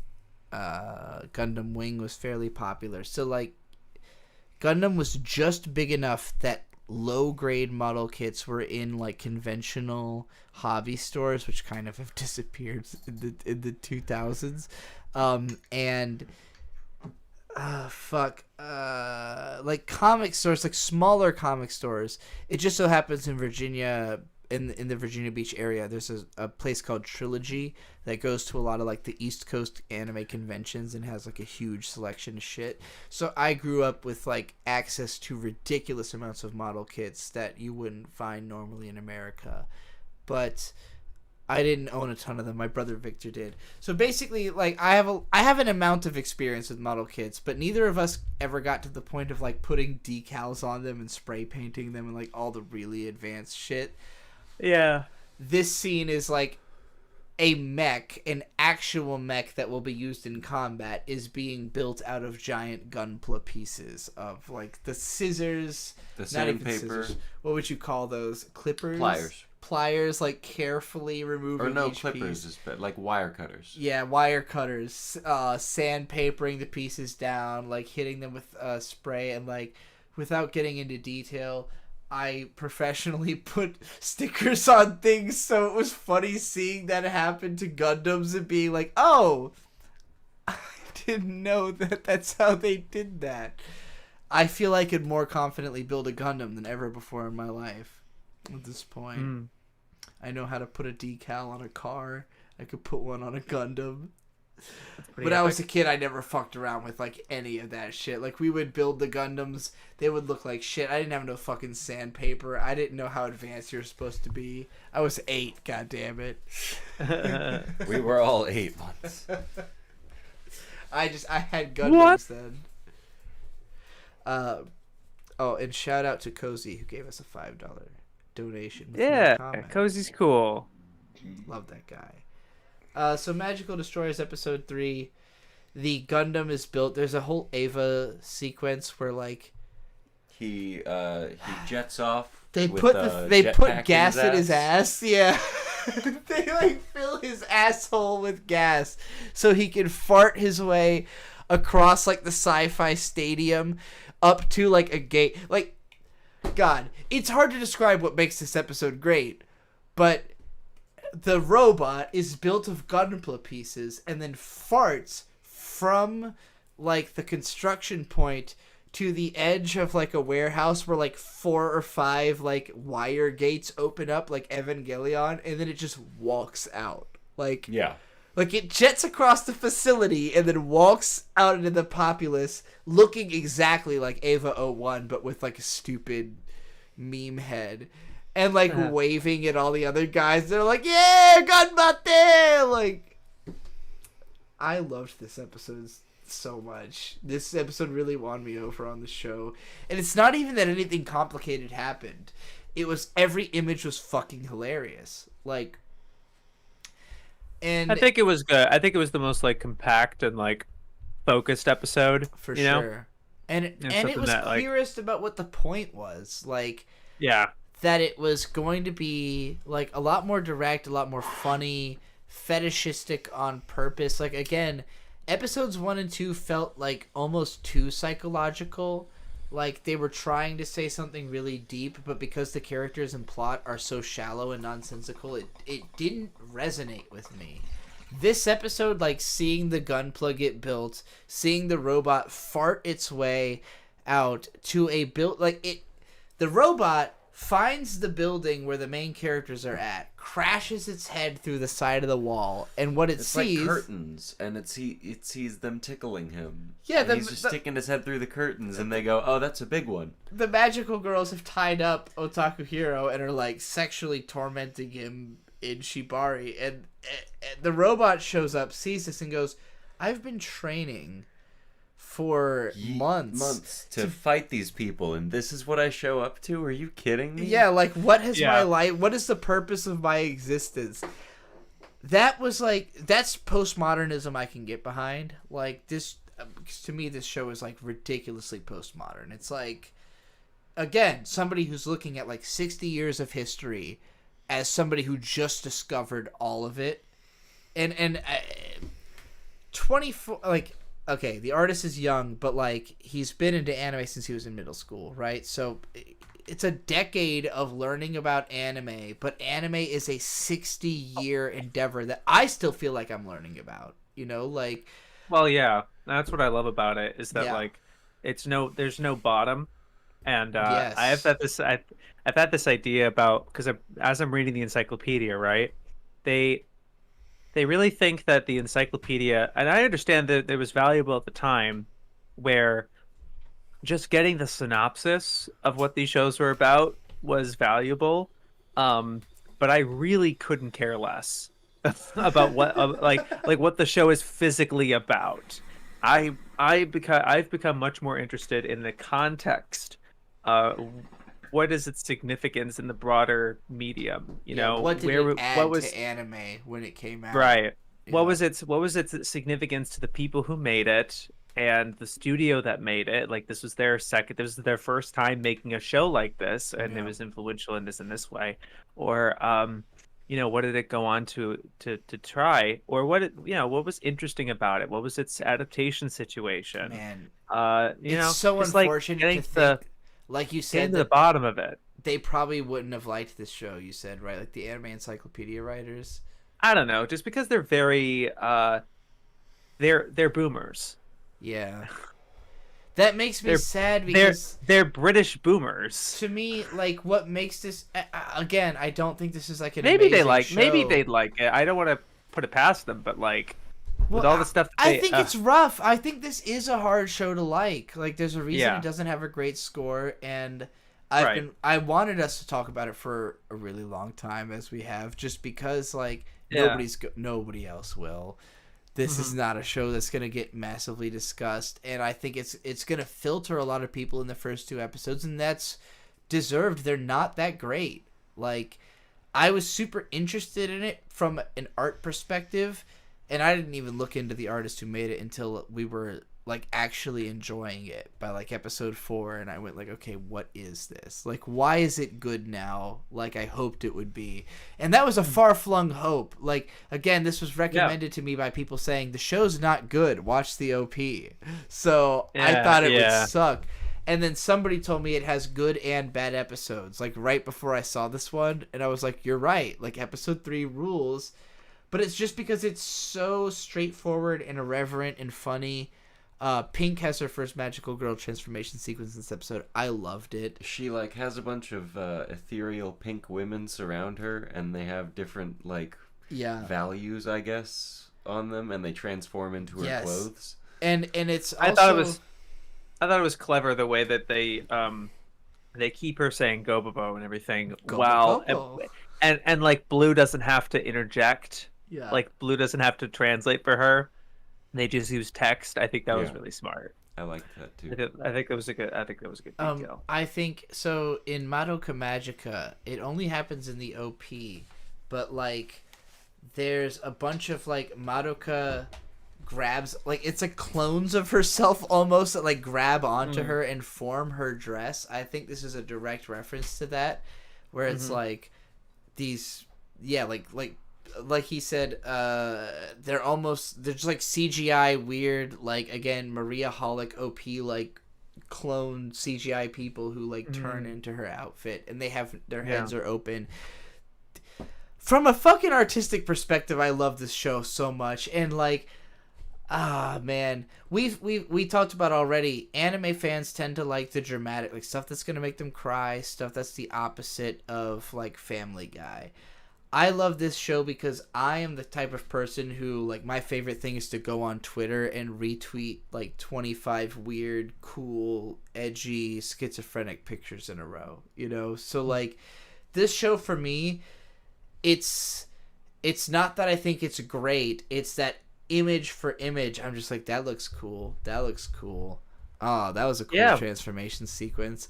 And like, when we get to episode 5, like, they in episode 4 they fast forward through transformation sequences and start showing multiples at once, and then eventually they get to a point where they are once again showing all 3 of them in a row. And Bird was like, "Oh my god, can we stop?" And I was like, "No, I don't want to. No, I'll watch them all again. I don't care." This is how it works, man. They're good transformation sequences. I was editing, so I'm doing a video restoration of a certain show, and in doing that, I have to be going frame by frame, matching and replacing certain cuts, right?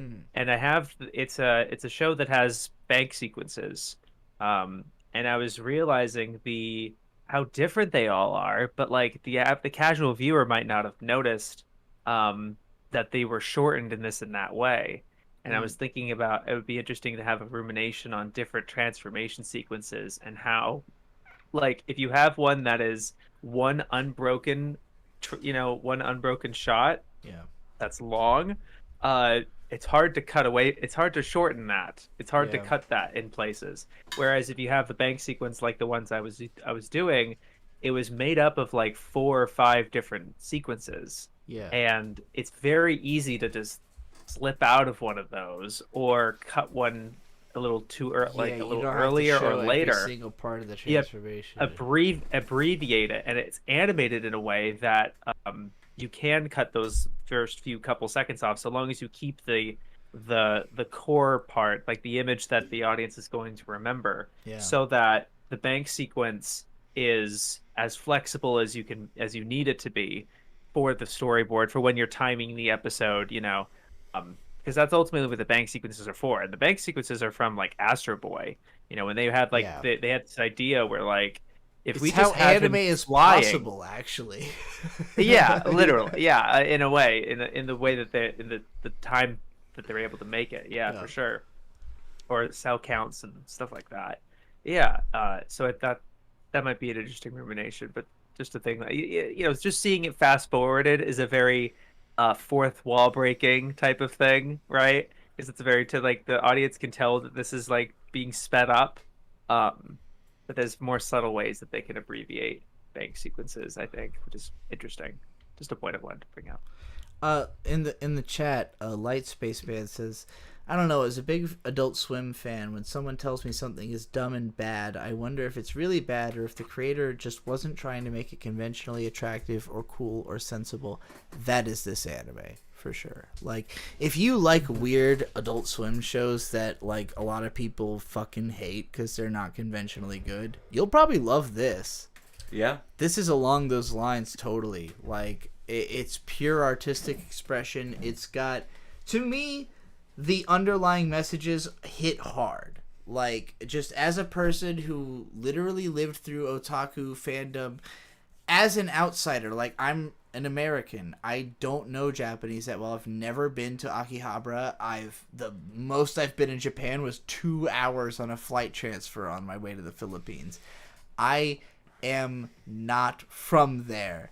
And, like, in a weird way, even though the artist who created this show is from Japan, as somebody who spent his high school years in America, who is like deeply involved on a cultural level in like being like a mover and a shaker, a communicator, like a person who is in the art world. And that's you really have to appreciate, that's a special kind of person. Like, there's not a lot of people who have the kind of charisma that they're fucking 24 years old and they've hung out with A$AP Rocky, sold art for $7,000 and made their own anime series. Like, this guy is a different breed, you know? And Yeah. I follow a lot of people like this. I love talented, weird, individual people who are just like, June's whole theory is basically the message of the show is do whatever the fuck you want and nobody should judge you about it. That's all he wants. I am very in support of that. That's kind of at the core of my own otaku heart is like, yeah, I should be able to like whatever I want. And if you don't like me, I'll kill you. I'm as powerful as whatever your society is. Fuck you. Trixie, did you happen to catch my Onimai video? Yes, I did. Yes, about Yeah, why so it it's is like it the way it is. Yeah. well, it's similar to the idea with like I love anime because it's able to be whatever it wants. It's that Yeah. freedom and the boldness of it. Despite To me, making it's it it's uncomfortable. crazy that it's possible. Like every time something gets expressed that is uncomfortable or even just off-putting, like the fact that somebody was willing to take the risk on that and like a team of people were willing to go and realize that is always like amazing to me. Like everybody who made this show believed in probably specifically Jun Imagawa. That guy had the clout and the sensibility, and that he'd made enough stuff that interested them that they thought, like, we're gonna do what this guy comes up with. Like, none of us has an idea. I speaking personally, I don't have an idea. Like, this is an idea. I'm impressed with it just, like, existing and being kind of cool, even if it doesn't make total sense. And, like, I do think we... As a culture, for me speaking as an analyst, I helped to cause this, but we have a little too high of expectations of shit. And like Oh my god. in an hour or so, I'm gonna make fun of Oshinoko a whole lot, but like I still think it's really impressive what they've done with that show. I couldn't make that. Like, No, exactly. It's it's a work of art. I just happen to hate it. I've expressed how like all anime deserves respect. Yeah. And yeah, obviously there's some that aren't trying to be Bebop, Yeah. uh, Nothing or can afford to whatever. be Bebop, I don't think. Well, yeah, So- but I mean, Moving along in this show, the big mecha that's like powered by farts. It's got wheels on its shoes, and Yeah, he he's- starts jetting around town. He's the Healy man. Healy man. And he, as is noted, and you picked up on this before it was actually pointed out, he's not destroying any cars. Yeah. The mecha is strange. avoiding all the cars. I hadn't even He's noticed. being a good driver. But you love cars. You can appreciate the car otaku.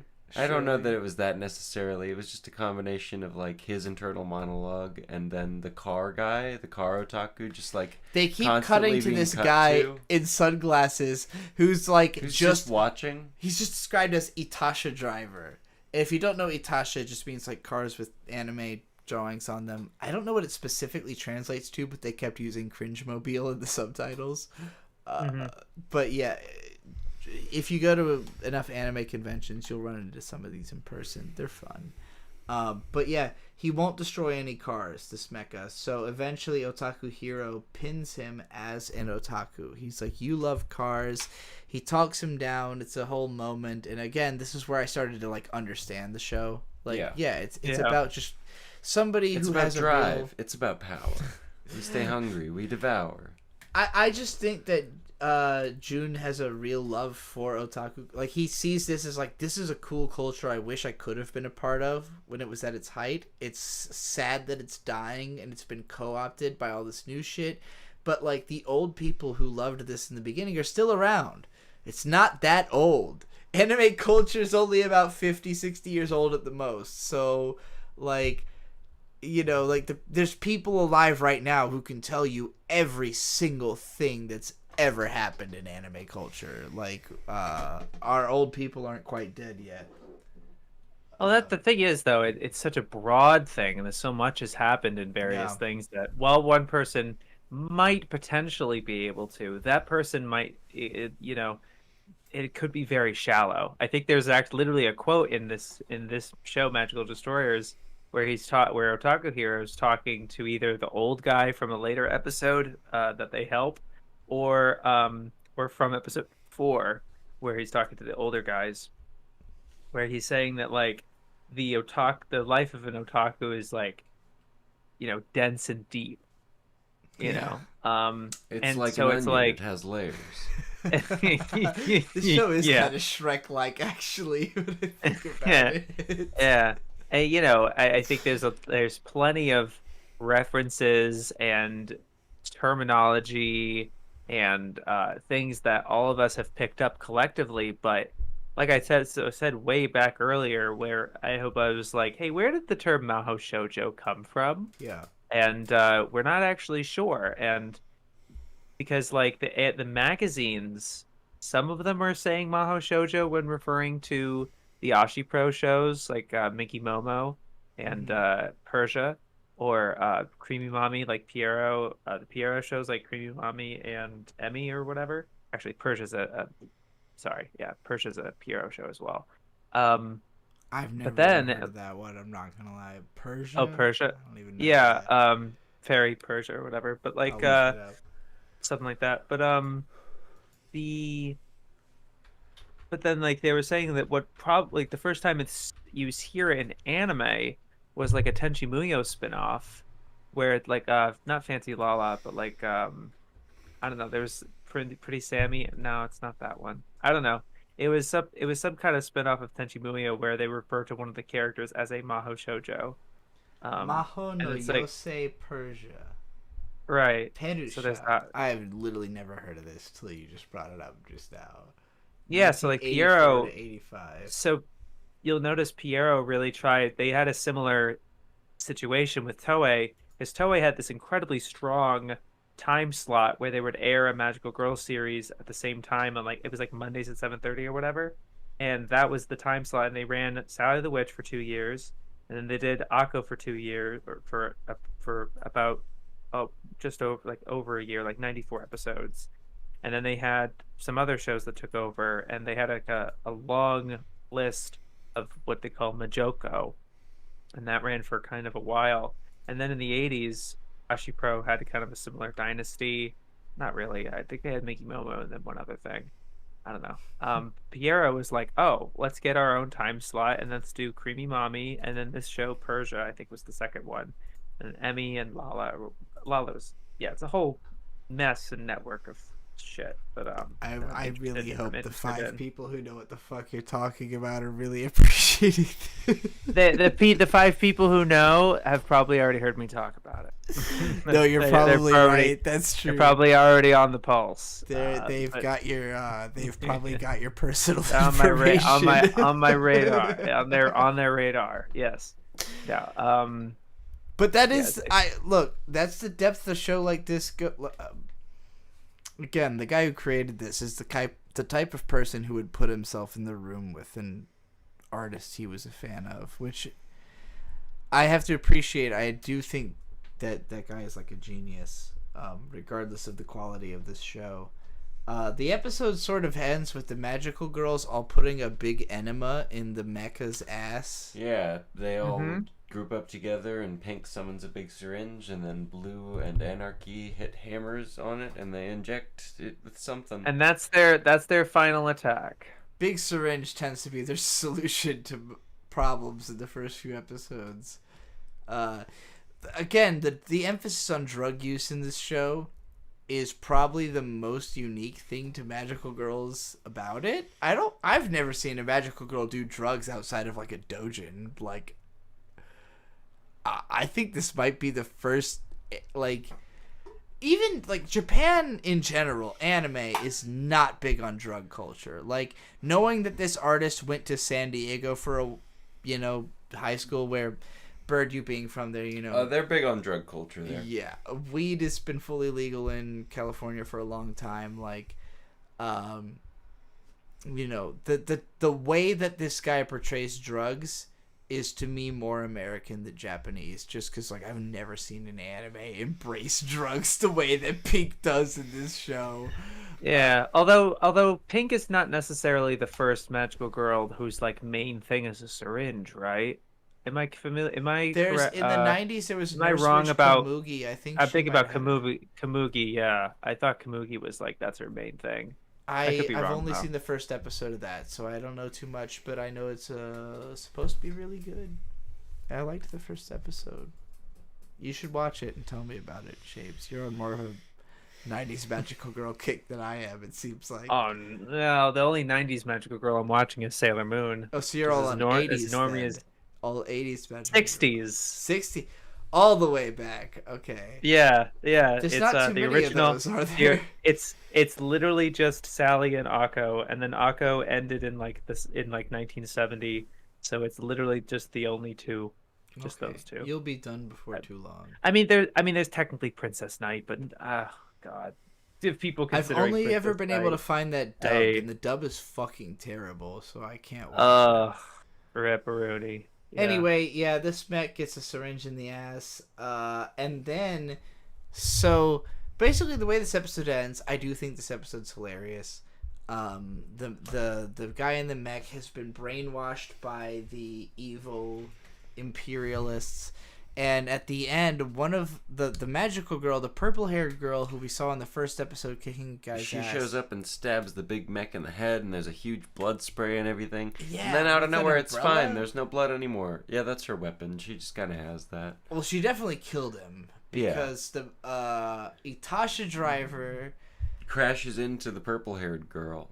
Yeah, And it's a big explosion. he doesn't kill her, but I guess he I incapacitates think she causes the big her. explosion. It's not clear. It is a little unclear. He gets a Bruno Bucciarati moment, as Where you he's mentioned. in the sky as he dies, he's saying goodbye, guys. I did my best. Yeah, Itasha driver. I loved this episode. I thought it was super cute, but It was like, fun. So basically the thrust of it is the bad guy was brainwashed by the government into being a fascist, but he was originally a car otaku. And when Otaku Hero points this out, the guy can't really fight anymore. He gets basically killed by... Well, no, he actually gets killed by Umbrella Purple Girl, she who, stabs by the him. way, has the same... Like, As when she showed up in the first episode, she was a totally different purple-haired girl. You see her in the OP, but for some reason, her magical girl form makes her identical to Anarchy, but purple. Like, she is the Dark Link to Anarchy's red magical girl. But yeah, she's just an evil purple bitch, and she murders Mecha Man, but then Itasha Driver blows her up, and I guess that sends her back home, because like episode 4 starts with her getting chewed out by her boss, and they're like, "You'll cause me trouble if you pull that shit again. You better not be doing the stuff Don't you're be doing, public or you whatever. dumb idiot." What exactly are you not supposed to do? I'm not gonna tell you.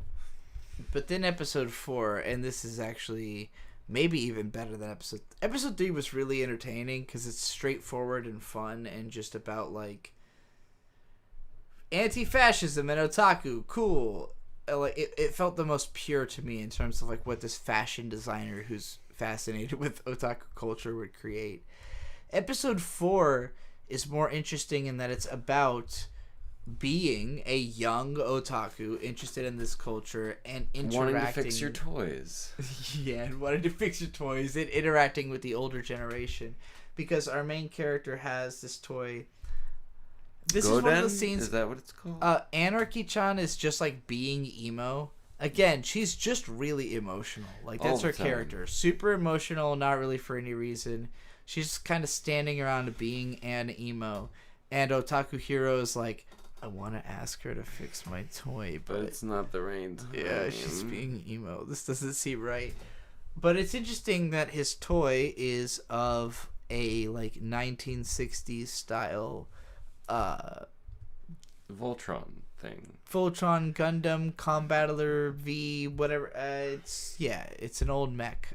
There was a lot of these in the late 60s, early 70s, and it's going to be a bonding experience. Pink injects it with some kind of healing serum, but it's more than that, and then it gets like jet boots and just kind of takes off and does its own thing.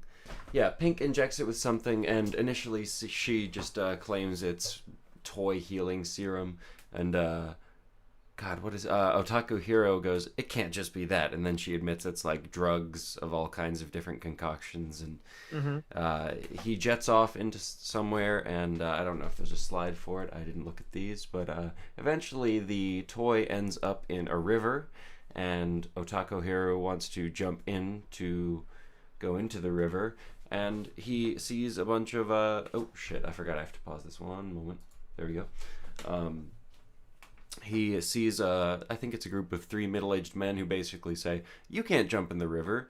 When the otaku, I don't know, like protection squads came through, we threw all our memorabilia away into the river. That's a resting place. You can't take my stuff out of there. You don't even know what it's worth, which I thought was a fun line. But then the main guy's children show up, and they beg him to stop doing all this revolutionary stuff. And he goes, you can't possibly understand how important the things I'm doing are. But yeah, we kind of begin the old otaku versus young otaku episode here. And as a competition to find out if Otaku Hero can get his toy out of the river, they have a swim meet. And this is a really confusing swim meet. Air quotes, because I was on swim team in high school. Yeah. And it involves swimming, typically. Uh-huh. I don't think any of the activities in this swim meet were swimming related. I mean, at one point they were in the water. Wait, did you already show the Shota? The Shota's there, but he hasn't showed the Shota. Okay. Being a Shota. So the first challenge for the swim meet is being sexy? Question mark. That actually, it's like it's not. I don't know what the challenge is. It's presented as though they are about to do a swimming challenge, and then Blue just kind of gets really horny because guys are looking at her in her swimsuit, and she's like pretty much just like masturbating in front of them. But then the little boy is dressed like the son. Son. The son of the dad who's not watching his kids, who doesn't want to be involved. Instead, dresses up like a girl in a swimsuit, and just constantly keeps going, "Why am I dressed like this?" It works. Eclipses this episode, man. I love it. I was on board. I like this Shotokan. You know, it works. The next challenge is sumo wrestling, and Pink looks like the Hulk for some reason. Look, I started really enjoying the show when it got explicit enough that I understood exactly what it was doing. You know? Metaphors, that kind of stuff.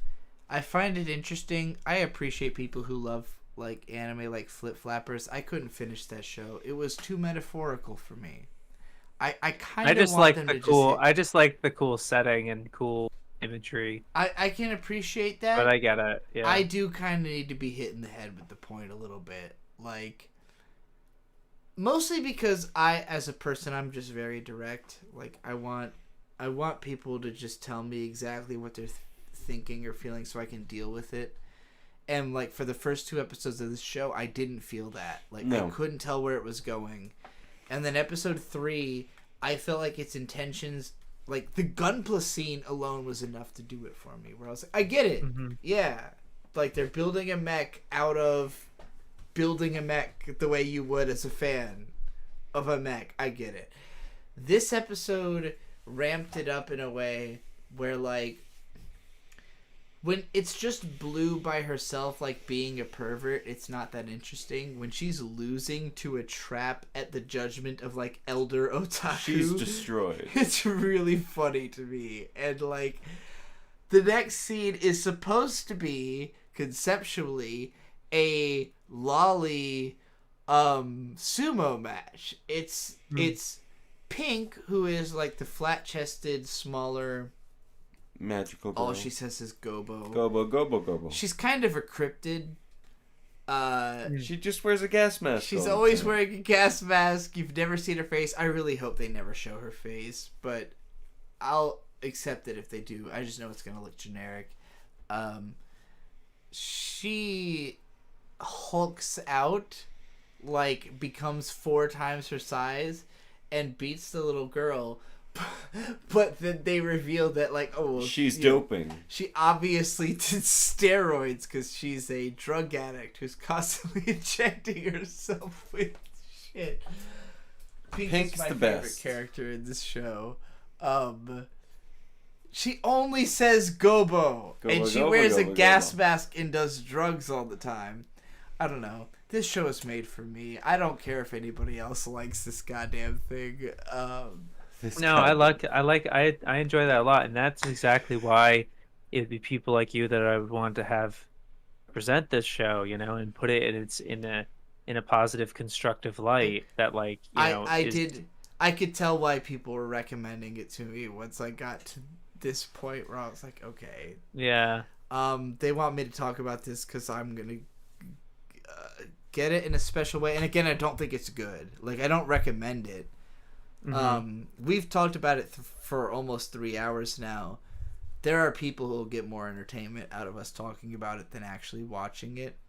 But yeah, if you they could have watched it by the time they you could have caught up on it by now. in the time that they've been listening to this. Yeah, but I think it's a show that invites discussion in a way that, I guess that's why I think it's good art. And, like, all the anime we're talking about this season, I think, is good enough art for us to talk about. It's why we're doing it. Yeah. Like, even probably Dead Mount Death Play is probably the worst anime we're watching this season, and I still think it's worth talking about. This show is just so interesting and so weird and created from such a unique perspective. When we get into... So this whole episode is based around I was in the bathroom. I don't know how much Bird said about the river that's full of anime goods. But the river is entirely full of what these old otaku consider buried treasure. Like the ultimate artifacts of an ancient time of otaku. Which they think that Otaku Hero is just trying to steal.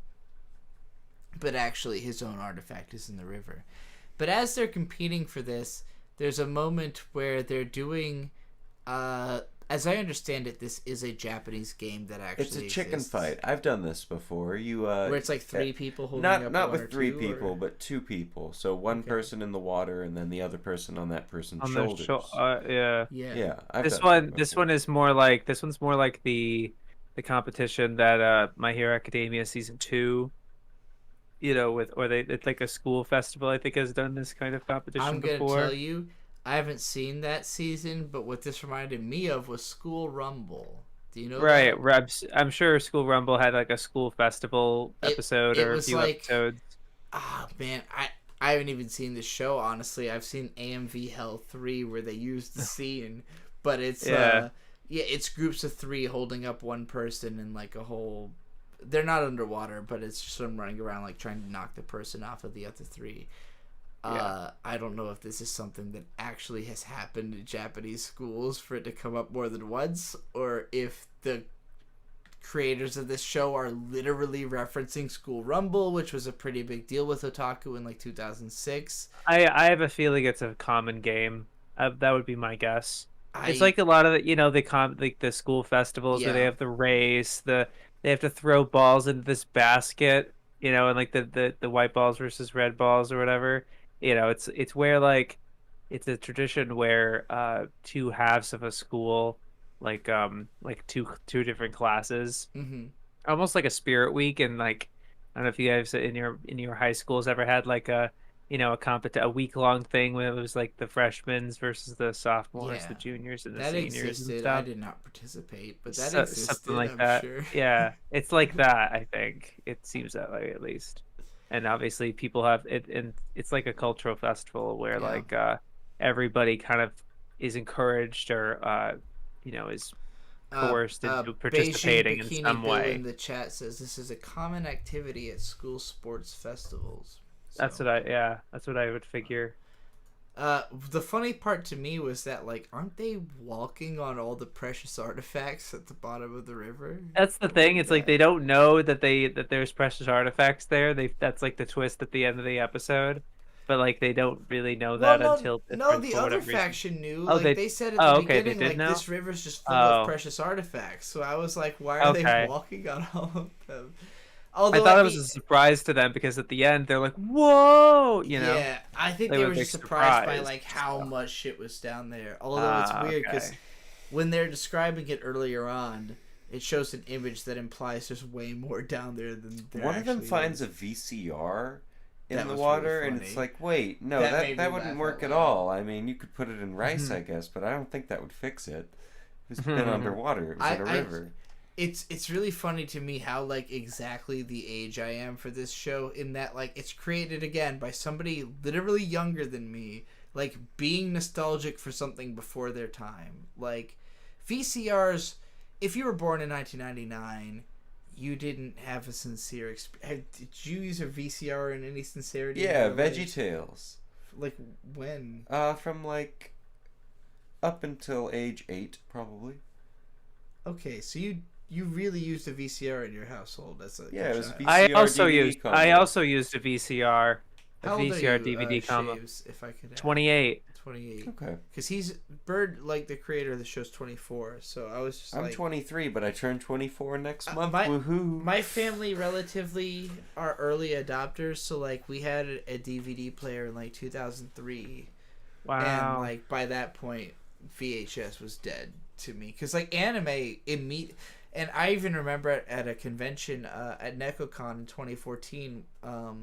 Funimation telling the crowd like anime fans are considered first wave technology adopters. Like yeah. anime was one of the first categories to become Blu-ray because like they figured anime fans are gonna have Blu-ray players before anybody else. Like it's just the type of people that are into it.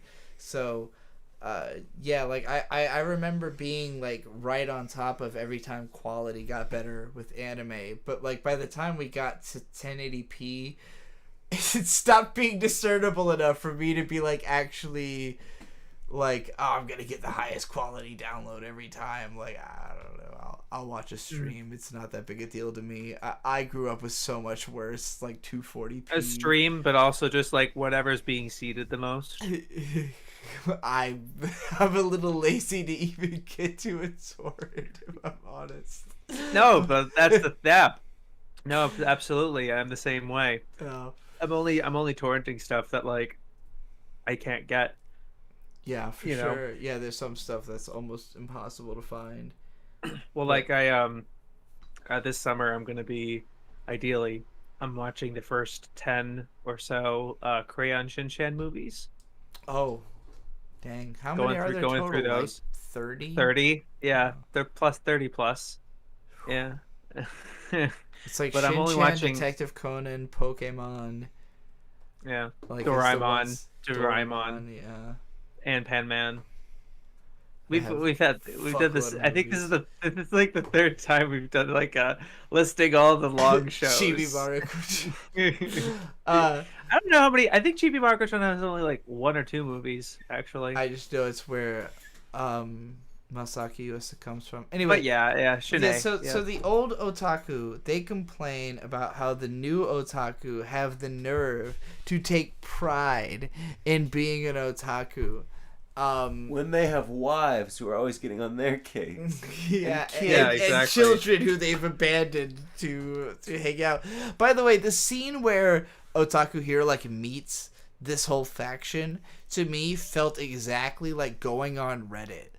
Like you just go on and there's like 80 or so people who are like, "Who the fuck are you?" You know, like you're gonna come here and talk about anime, like. I am otaku. I am otaku. That's what this guy's t-shirt says. They're making fun of the current generation that obviously Jun Imagawa belongs to, of people who are much more like, yeah, I want to be able to like what I like and people not give me shit about it. I felt this scene really hard as like one of the more confrontational otaku in America. A person, my old anime blog was called Fuzukenna. I feel like I've always been a little intense my about college club, like we were very open to the fact that otaku is a derogatory term in Yeah. Japan, and we're using it as um a moniker of like pride, with literally branding, you Yeah. know, like advertising our club in this way. And just to summarize the history again for people, like otaku as a term in the like mid 80s was an insult. Gainax, the studio that made Ava eventually, like they just ran with it. The guy who was like the funder, basically a rich kid nepo baby, who goes by Ota King, who funded Gainax, like was big into being otaku as an identity and like popularized that idea. Otakon, the American convention, was named after that anime. Uh, like the whole idea of otaku as a term of endearment, even though it started from that guy in Japan, I almost feel is more American. Like Americans were more willing to embrace it, more willing to call themselves that in the early 2000s. And I think Yeah. that reflected back into Japan, where the culture became more and more self-embracing, more and more like especially post Haruhi, more self-referential. And there was this whole wave of people like me who were saying like this is the only culture I understand, and I grew up with this and this is who I am. And the older generation was saying like, well, I had to hide this, I couldn't openly be this. And for me it's And kind of like, well, neither could I. It's just yeah, that I grew up with I, it from such a young age that I can't help myself. Like yeah. Well, there's also, and it is interesting. There are some people like Gen Xers and early millennials that do recall that period of time in the late 90s, early 2000s, where you would be bullied oh yeah. to oblivion for liking this stuff. It's hard to imagine getting bullied for liking Naruto today. Oh yeah, But yeah. 2003 or 4, that was entirely possible. And I'll say personally, I was never bullied for liking that kind of anime, more so Pokemon, or like being into stuff that was considered childish past a point where it was Hmm. considered cool, you know? Uh, Yeah. but like as somebody who's a big fan of anime circa like 2003 4, no, it was not popular in American high schools. It was not like common knowledge. And I totally get how a guy born in 1999 and who went to high school in San Diego, like, no, that's a place where anime at that time would have been very acceptable. And like going Yeah. back to Japan after that, that would actually be a kind of a weird experience to like see a culture that is somehow more sheltered about what they like than like a totally different culture that didn't even create it. Like Yeah. going to America where anime fans are like very brazen and like you can walk down this, like when an anime convention is happening in an American city, it's the whole place is full of cosplayers, like Hmm. um but there is no culture in America of like normality the way there is in Japan. There's no real normal in America. There's like contextual normals.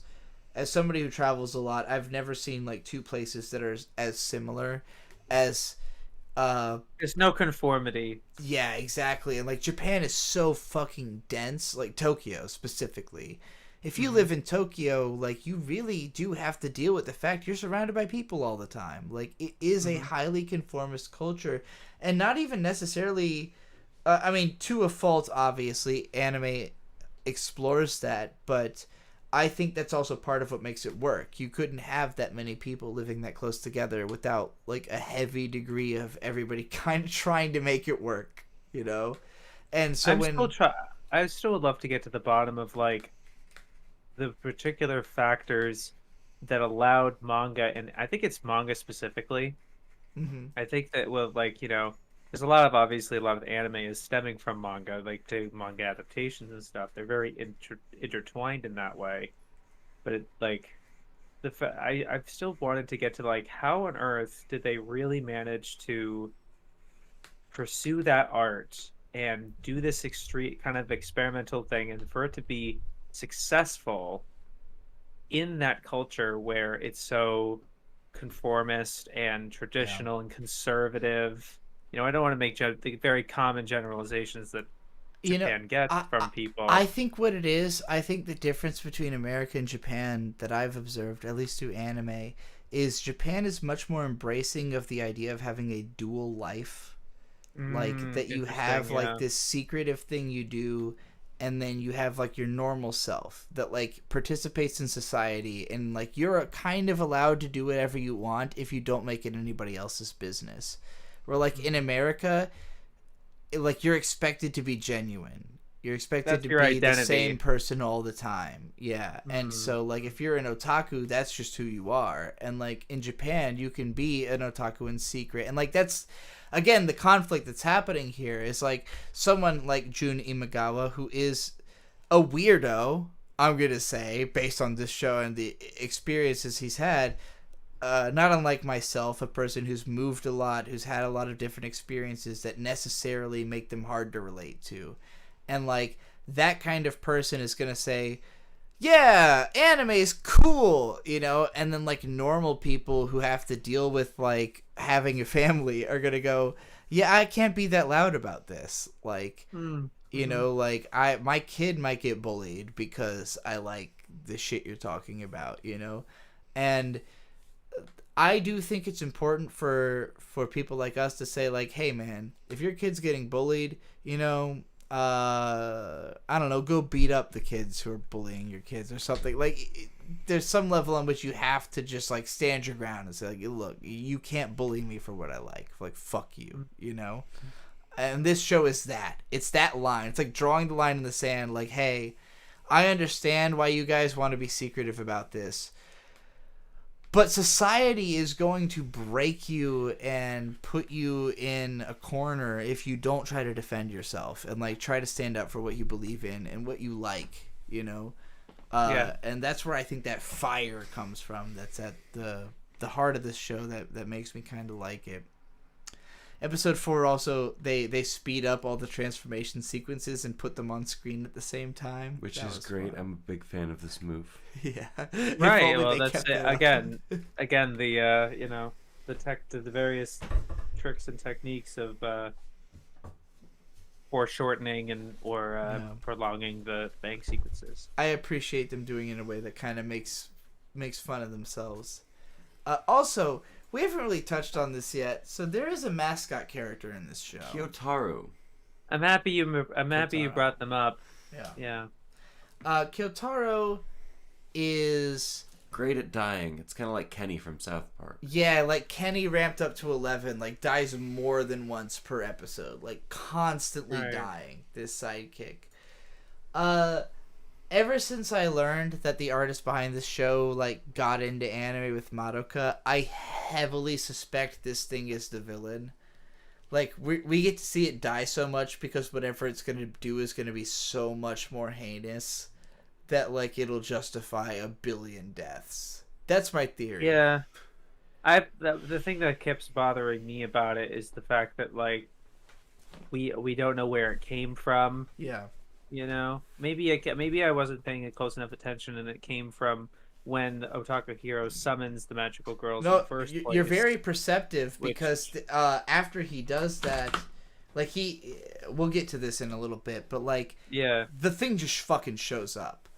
Yeah, like, the girls are there, and then it's just there, and he says its name without ever being introduced to it. So I think this is some kind of mindfuck thing where, like, this thing is possessing his brain.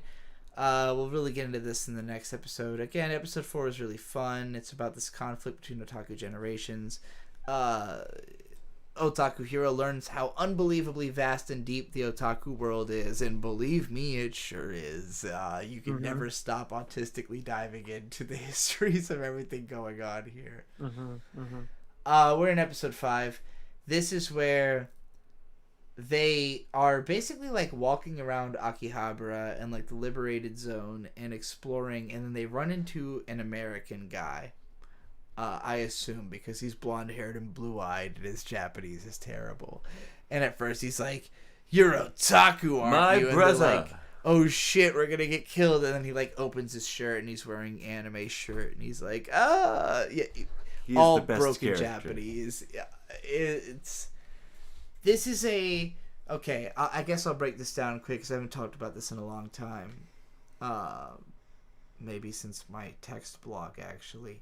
So, in Japan, in like the 2000s, there was an American who got really popular on Japanese TV. I don't remember his name, but like speaking broken Japanese. And since then, every American character has been based on that guy. I remember this from Samurai Sentai Shinkenger, is where I first started investigating this, a Power Rangers series about samurai. And there's a character named Mr. Brown, who's like a white American dude who shows up. This is a live action show. So it's a real white American guy who's speaking like broken Japanese, like an anime character. And that was where I learned about the guy who was based on. So like it's just a trope that exists all over the place. I've always thought it was pretty funny, but like as I could appreciate why Americans would think this is the funniest shit in the world. Like anime's interpretation of how we would speak is unbelievable. Like the most broken Japanese in the world. Oh, my favorite Japanese. Like yeah, it's always incredible. Loud gun-toting psychopaths. Look, I don't disagree with the portrayal. I'm just saying it's too accurate. So they meet this American guy. He's kind of helping them out, but the main thrust of episode 5 is there's an old man who supposedly has a drug that will make our girls more powerful. Pink, being just a drug addict, give me the drugs. Give me the drugs. Give me the drugs. It's like this is my life now. I'm gonna get these fucking drugs. The old man tells them they have to go and find like the most precious figurine artifact in the world. This episode gets really weird because they like, in effort to find this figurine, they climb a mountain / building covered in snow in the ruins of Akihabara. There's like a laser grid that like they throw the mascot at and he melts into pieces. And he's like, you had to roast me just to test the laser grid. I don't know. Again, this show gets so lost in its like metaphorical imagery and like art brain that it stops really making any literal sense at all. Yeah. They're climbing a mountain. Sure. They start eating the mascot over and over again because he always comes back to life. So they're like, oh, we're starving on the side of this mountain. Let's just eat him whole, alive. I loved this scene. It was pretty funny for me. They make it to the top of... Like, they get to the top of the mountain, but then it's a building, and then American guy is there, and he saves them. How is any of this happening? This show doesn't make a lot of sense, I'm not gonna lie. What even is happening here? They're, like, in a fight. American guy got thrown back. And Otaku Hero. Oh, the, Anarchy-chan's defending purple them. hair girl. Purple hair girl is here, Purple attack, yes. Anarchy... Okay, so the purple hair girl we saw before, she looks exactly like Anarchy when she's in her magical girl form, and she attacks here. I just accidentally hit the... All these myself's buddies? Are these myself's... Okay, yeah, okay. Shit. So the magical girls, they're trying to break into this, like, facility that has the... It's figures of them, right? Well, it looks like them. It's not necessarily them. This episode's so fucking weird. But there's this like sort of subplot going on where Blue keeps referring to Anarchy as a different name, and Anarchy's insisting like, no, you call me this. Yes, I think she's just dead naming her. Like Anarchy-chan is not named that. She has a real name. She's like a person. Mm-hmm. But well, yeah, Blue and Pink have never been referred to by any kind of name, so it's a strange rule. I don't know. I feel like there is something to that. I think that they might be, where exactly did Otaku Hero get these characters from? Right? Where did he summon them from? I think there's a ton going on behind the scenes here, and like at the end of episode 5, so Yeah, they climb the whole mountain, they save the figurines, they get the drugs that they want, and then it's revealed that the American guy actually was working for the evil corporation or government all along, because they had kidnapped his daughter and just like made him go along with this, and they release his daughter at the end of the episode. And then we also see that the scientist who gave them the drugs has just thrown the figurines in the trash. He doesn't care about them at all. So these guys are just hired by the government or organization. They're purely here to try to stop Otaku Hero. We don't learn much more about this in the next 2 episodes. It's not like this is a plot twist that's activating immediately. My suspicion is that basically everything that's happening in this show is just a plot to capture this one guy. Like, his otaku spirit is too powerful. He's you know... He's not even a magical girl. No, and I even think the magical girls might be delusional. Like, it's all in his head. It's just him. He's, like, just such a force to be reckoned with as an otaku that the government can't control him, and, like, all of this is a conspiracy to get him in to a trap. That's my suspicion based on some stuff we're about to get into, but, like, that episode really ends with, like, ooh, twists, turns, where's the plot going? There's a scene, I think this is, like, purple-haired magical girl, like, training against a bunch of guys in masks that are dressed like Anarchy-chan or something. Yeah. A lot of weird stuff happens in this show that I can't, frankly, explain that well. And they're also cutting to characters that's like, okay, are they important? Why do I care? Yeah, what? exactly. You know? It's like, okay. Episode 6 was my least favorite of the show so far. As somebody who liked the first 2 more than I think a lot of people did, I didn't like 6 at all. This is the backstory that I don't think I needed.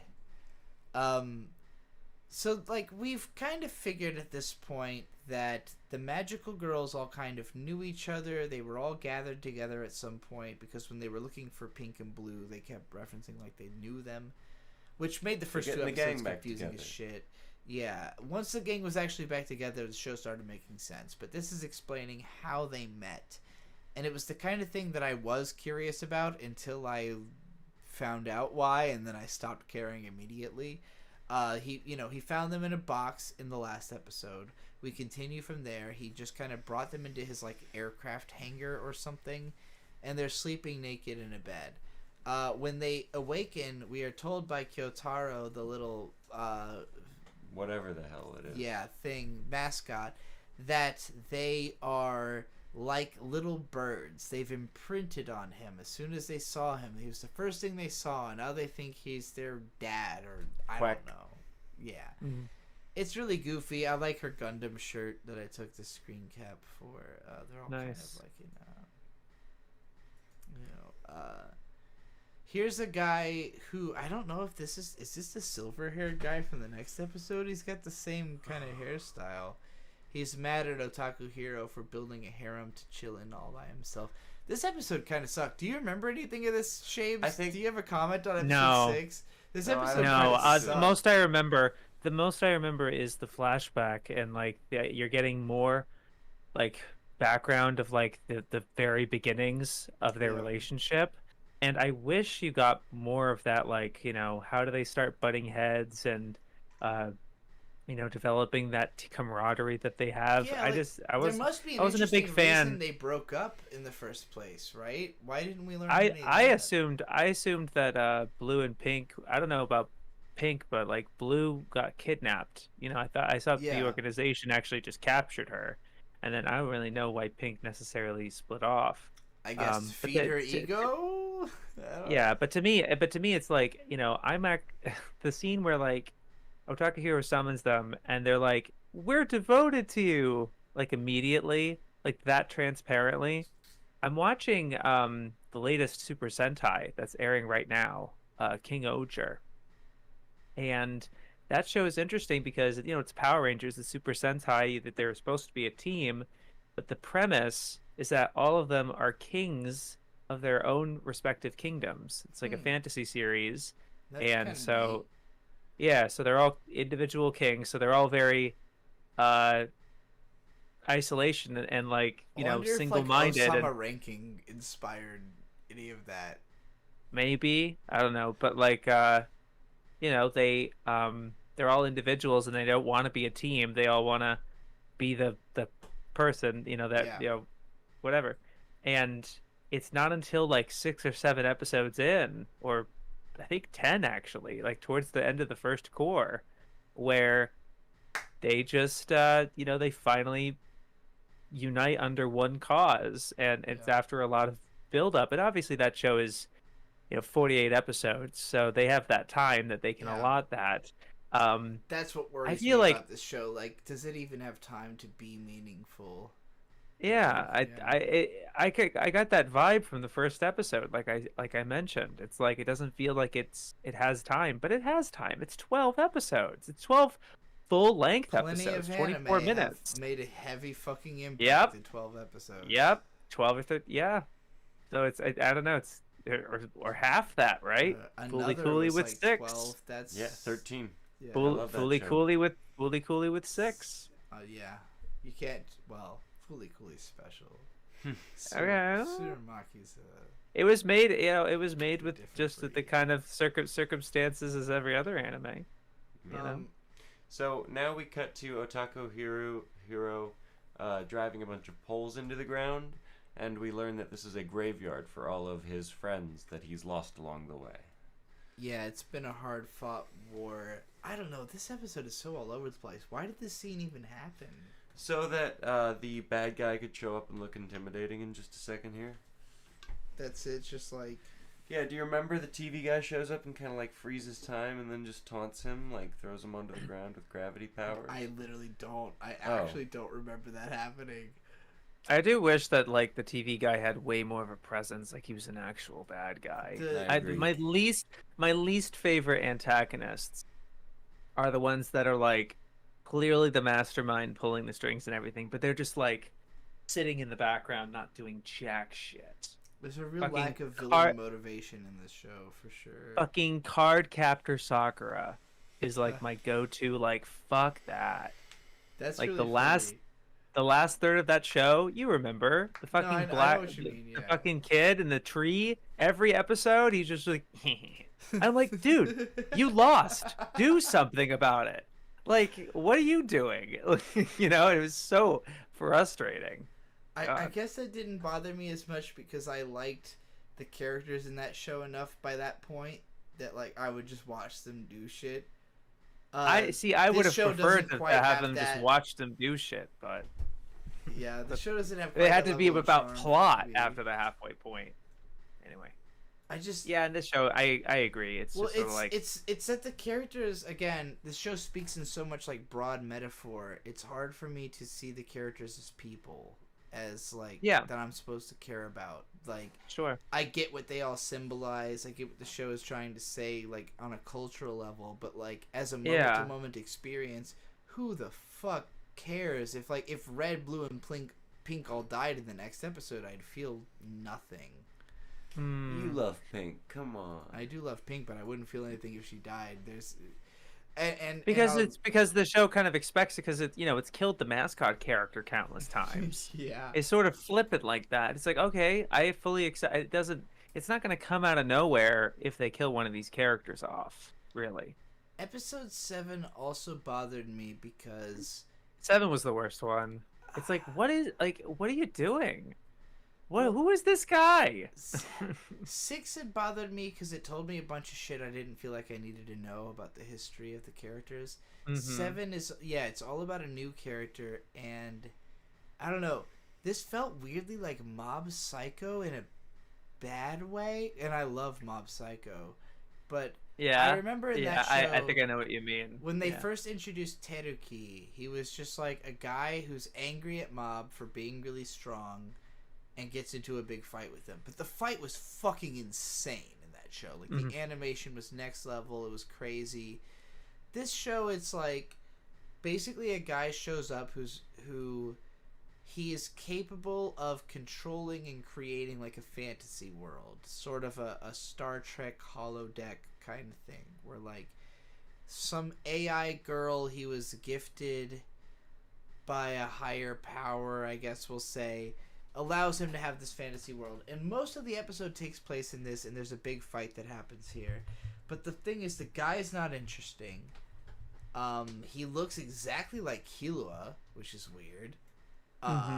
It's a Killua clone with no personality, whose thing is like, I've got power and I'm gonna use it. And the main characters have to fight their way out of it, and like it mostly amounts to a big empty fight scene that, yeah, like I can see again from the perspective of thinking of like visual artists making an anime. If he just wanted to make a cool fight scene, there are ideas in it, but there's no dramatic stakes. I just don't care, and it's most of the episode. Is just a big fight that I couldn't care that much about. So they sat, and they also sat like blue and pink out for no reason. Yeah, I don't understand why they weren't in apparently that it's because episode. none of them have any conversational skills. Is what Red is saying here. Even though I don't think she does. I guess. I don't even know how this not came as, up. Not as much as other character. Yeah, it's like that doesn't make any sense to me. Killua lookalike. So his backstory is he's a big time gamer, and he doesn't understand why cheating is bad. From his perspective, I use these hacks to become the most elite gamer. What could possibly be wrong with what I'm doing? And then he gets banned from every game, and it's such a traumatic experience that he becomes evil. Oh no! Yeah. I don't know. This is a weird episode. Like, it's not that I think this villain doesn't make sense. Like, okay, hacker guy, like... He could have been one of the four kings, even though I don't think they even mentioned that. I don't think so either, even though we're 7 episodes in. I think I said while we were watching this is like a shitty episode of No Game, No Life. Like, it's all about a game, but they don't establish any rules. In fact, they establish kind of that there's no rules. It's like... It's also a bit of a retread of the second episode. Yeah, because he's exactly. Like, haha, you're all in my mind. And it's like, yeah we've done this already. And it like, sucked the first time, and it sucks even more the second time, unfortunately. Which is weird, because both of those instances could have been very obviously easy opportunities for the show to be a lot like its OP, which is very surrealist and disorienting and interesting. Daniel Ford says, I'm pretty sure he did say he was one of the kings. If he did, I missed that. Okay. I would believe fair enough. Yeah, cool. It felt so disruptive and sudden that like our characters are okay. The way this episode is introduced, at the end of the previous episode, the characters were like in a sewer, like Akira style, moving through the sewer. Yeah, I don't quite remember where they're going. They're trying to raid some kind of building or something, but yeah. Well, they got the power. They got like the power up in episode 5, and they still haven't used it. They got a power up, of the drugs. They haven't used it. Which I believe the end of the episode 5 was implying that was all a red herring, and there's going to be some kind of trap for them if they try to use that upgrade. So but like I would have figured that they would have, applied that twist by now. Silver-haired guy literally just teleports them into his computer world. Like they're in the sewer doing a thing. A new character we've never met teleports them to a new location. He's obnoxious. He's one-dimensional. He fights them for the entire episode. And then after they humiliate him, they get teleported back into the sewer. None of it fucking mattered. This episode did not matter. Well, we have yet to see how it matters. It's the latest episode. Maybe this character kind of shows up later, or maybe it's supposed to, because of the kind of the significant thing, I guess. He sucked. Like, well, yeah, but I know. He's probably going to end up joining there's the good guys. I would hope not to that capacity. I was just thinking that, like, it's a foreshadowing to what's going on with the main character. Because, again, Anarchy has all these things going on where she has this previous life. She has a connection to the purple-haired girl. Seemingly. Yeah. And now, like, and now she's had this weird psychological thing that fucked him up. He's like, oh God, or something. I think that's supposed to be some kind of foreshadowing for her. Uh, but like, and I don't think it's building in a coherent, interesting way. Because No, like for sure. because again, it didn't really start from the beginning. Coherent It's like, is a word I yeah, would never apply to this show. I've got on no. scene a screen cap right here. The best where, episodes are coherent. 3 and 4, yeah, I yeah. think, had actual. Even if 4 Even 5 was pretty coherent. Like it wasn't. yeah, It got weird, but it was still. I got what they were trying to do. hmm The 6 yeah, and 7 are fucking nonsense. yeah. Similar with 1 and 2, which Yeah. didn't have much in the way of a structure. Um, yeah. Oh well. So We'll they're see. they're in like the mental world. It gets to a point where it feels like only Anarchy is actually interacting with the villain, and then we like enter a house in the digital space where Blue and Pink are playing Uno. They're being held hostage. Is that what they're doing? Yeah, so what happens is... Okay, so he captured them? So, yeah, the cyber runner guy, net runner, I guess you could call him, he puts, like, a suction cup on all 4 of our team. Then they're in the game world. That's his thing. He's really good at games. And so, yeah, Pink and Blue are taken hostage, and Otaku Hero and... Why is it so hard to say Otaku Hero for me? I don't know. Anyway. Otakiro. And then him and Anarchy have to, I guess, beat him in a duel or something. So there's a whole sequence where they're beating him in a duel, and ultimately it comes down to otakus have such great imagination that he could never defeat him. And so eventually they just show up to like a little, I don't know, building. And the world's crumbling around them, and then Pink and Blue are in there, and they're like, wow, took you that long? That's pretty crazy. Yeah. I don't know. This show's pretty okay. I really want to love it so much. I wish episode 6 and 7 weren't so, like, weird. Because when this Uno thing happened, I was just like, I don't care. Like, I don't know what's going on. I love that she says Gobo all the time, but Gobo. The kid, but again, they benched. He looks they like benched Killua. So this weird scene happens. They like beat him inside of the video game, and then they're back in the sewer, and then he's there. Yeah, he's there. He looks even more like Killua, like wearing an outfit Killua would wear and everything. His Playing computer tic-tac-toe? companion has turned into like a weird little handheld. He's playing tic-tac-toe by himself, and Pink goes over and is like, if you take center first, you'll always win. Which I must note, not always true. As somebody who has played tic-tac-toe without really paying attention before, you could lose that way. But yeah, no, I don't know. This was such a weird scene. I didn't really Are they friends with him now? Is this Hunter x Hunter? Is he Killua?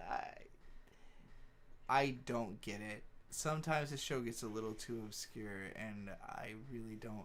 Oh yeah, like he freaks out and starts pointing At Anarchy and calling her evil. She's no good. She's bad. Don't hang out with her. So he is pointing at her, because the way this shot is framed, he could be pointing into the middle distance between No, I'm and pretty red. sure it's Anarchy. Okay, you're probably right. And then this guy. So the way he's this here. episode ends, they beat Cyberman. They come back to their little hideout in the ruins where there's been a guy that continually Otaku Hero like communicates with through some kind of laptop or whatever. Yeah, his friend is mutual. Yes, and this guy is like, hey, we should throw this big event. We should like stream it all over the country and inspire all the otaku. This seems like a huge setup to me. Like, I was watching this and thinking, like, we've already established that there's a bunch of liars and, like, deceit going on in this show. I think the government is, or the organization or whatever, is just trying to catch Otaku Hero. Like, the whole show is going to turn out to be a big scheme. Everybody was in on it. They're all trying to, like, lock down on him because he's so powerful for whatever reason. Yeah. He's got imagination.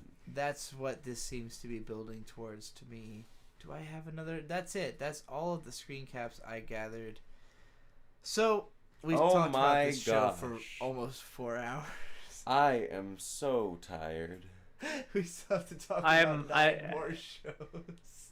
You know, and I also, it's approaching 2 a.m. for me. I know it's probably 2 a.m. for you guys as well. Yeah, it's the same. I didn't anticipate us talking about this show for so long, but Shaybs, it's really fun to talk to you about Otaku. About general shit, you know. It's always good to have conversations and stuff. It's a good time. I don't think you've seen any of the other shows this season, right? No, I've not. Besides, unless you guys are talking about Gwitch. No, that did not win the vote. Bocchi the Rock beat Gundam Witch. It was one of the votes in our poll.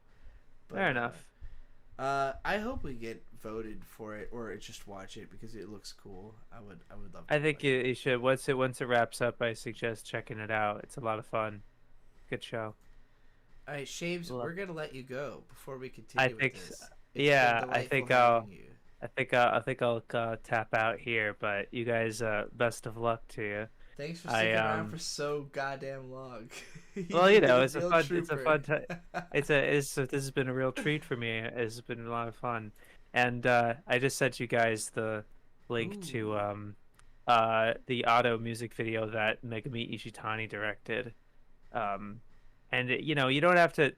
I'll let you know that this whatever's happening in this music video has pretty much nothing to do with One Piece Film Red. It's a completely different weird side story, but it's using one of the songs, the ED from the movie, that she sings, and it's a musical. The movie's a musical. The main character, the kind of central character of that movie, is like a singer. But it is just like evocative visuals, you know. And I think I think you'd appreciate it as an animation fan. It's just like very. I like the screen cap that is. Yeah, even just the thumbnail, right? Yeah, even just that, it's like. Ooh, yeah, she's great. But anyway, right, man, yeah. It was great talking to you. I'm glad to have you on. Our chat says good night, Shaybs. I'm seeing it. Thank you everybody for having me. It was a good time. Yep. Yo, peace. Right. I'm gonna clock out. I'm sunsetting you. Goodbye. Yep. All right, that was Shaybs. That was nice. Wow, we talked for 4 hours about this goddamn incomprehensible otaku anime. Do you need a break, Bird? Do you want to take a little break before we continue with the other 9 Can we shows? take a maybe 6-hour break and then return to this? You look so tired. Oh no, Oshinoko screen caps are running by. Let's just speed run it. Let's speed run Oshinoko. Look. We're gonna take a 1-minute break. I'm gonna put us on silent. Just hang around. Listen to the OP of Magical Destroyers or something for a minute. I'm so glad we had Shaybs. He did a great job. That was an amazing. I feel like we already did the podcast about that show. We still have 9 more shows to talk about. But thankfully, everything was mid as shit this week, so it won't be too hard. We'll be back in a moment.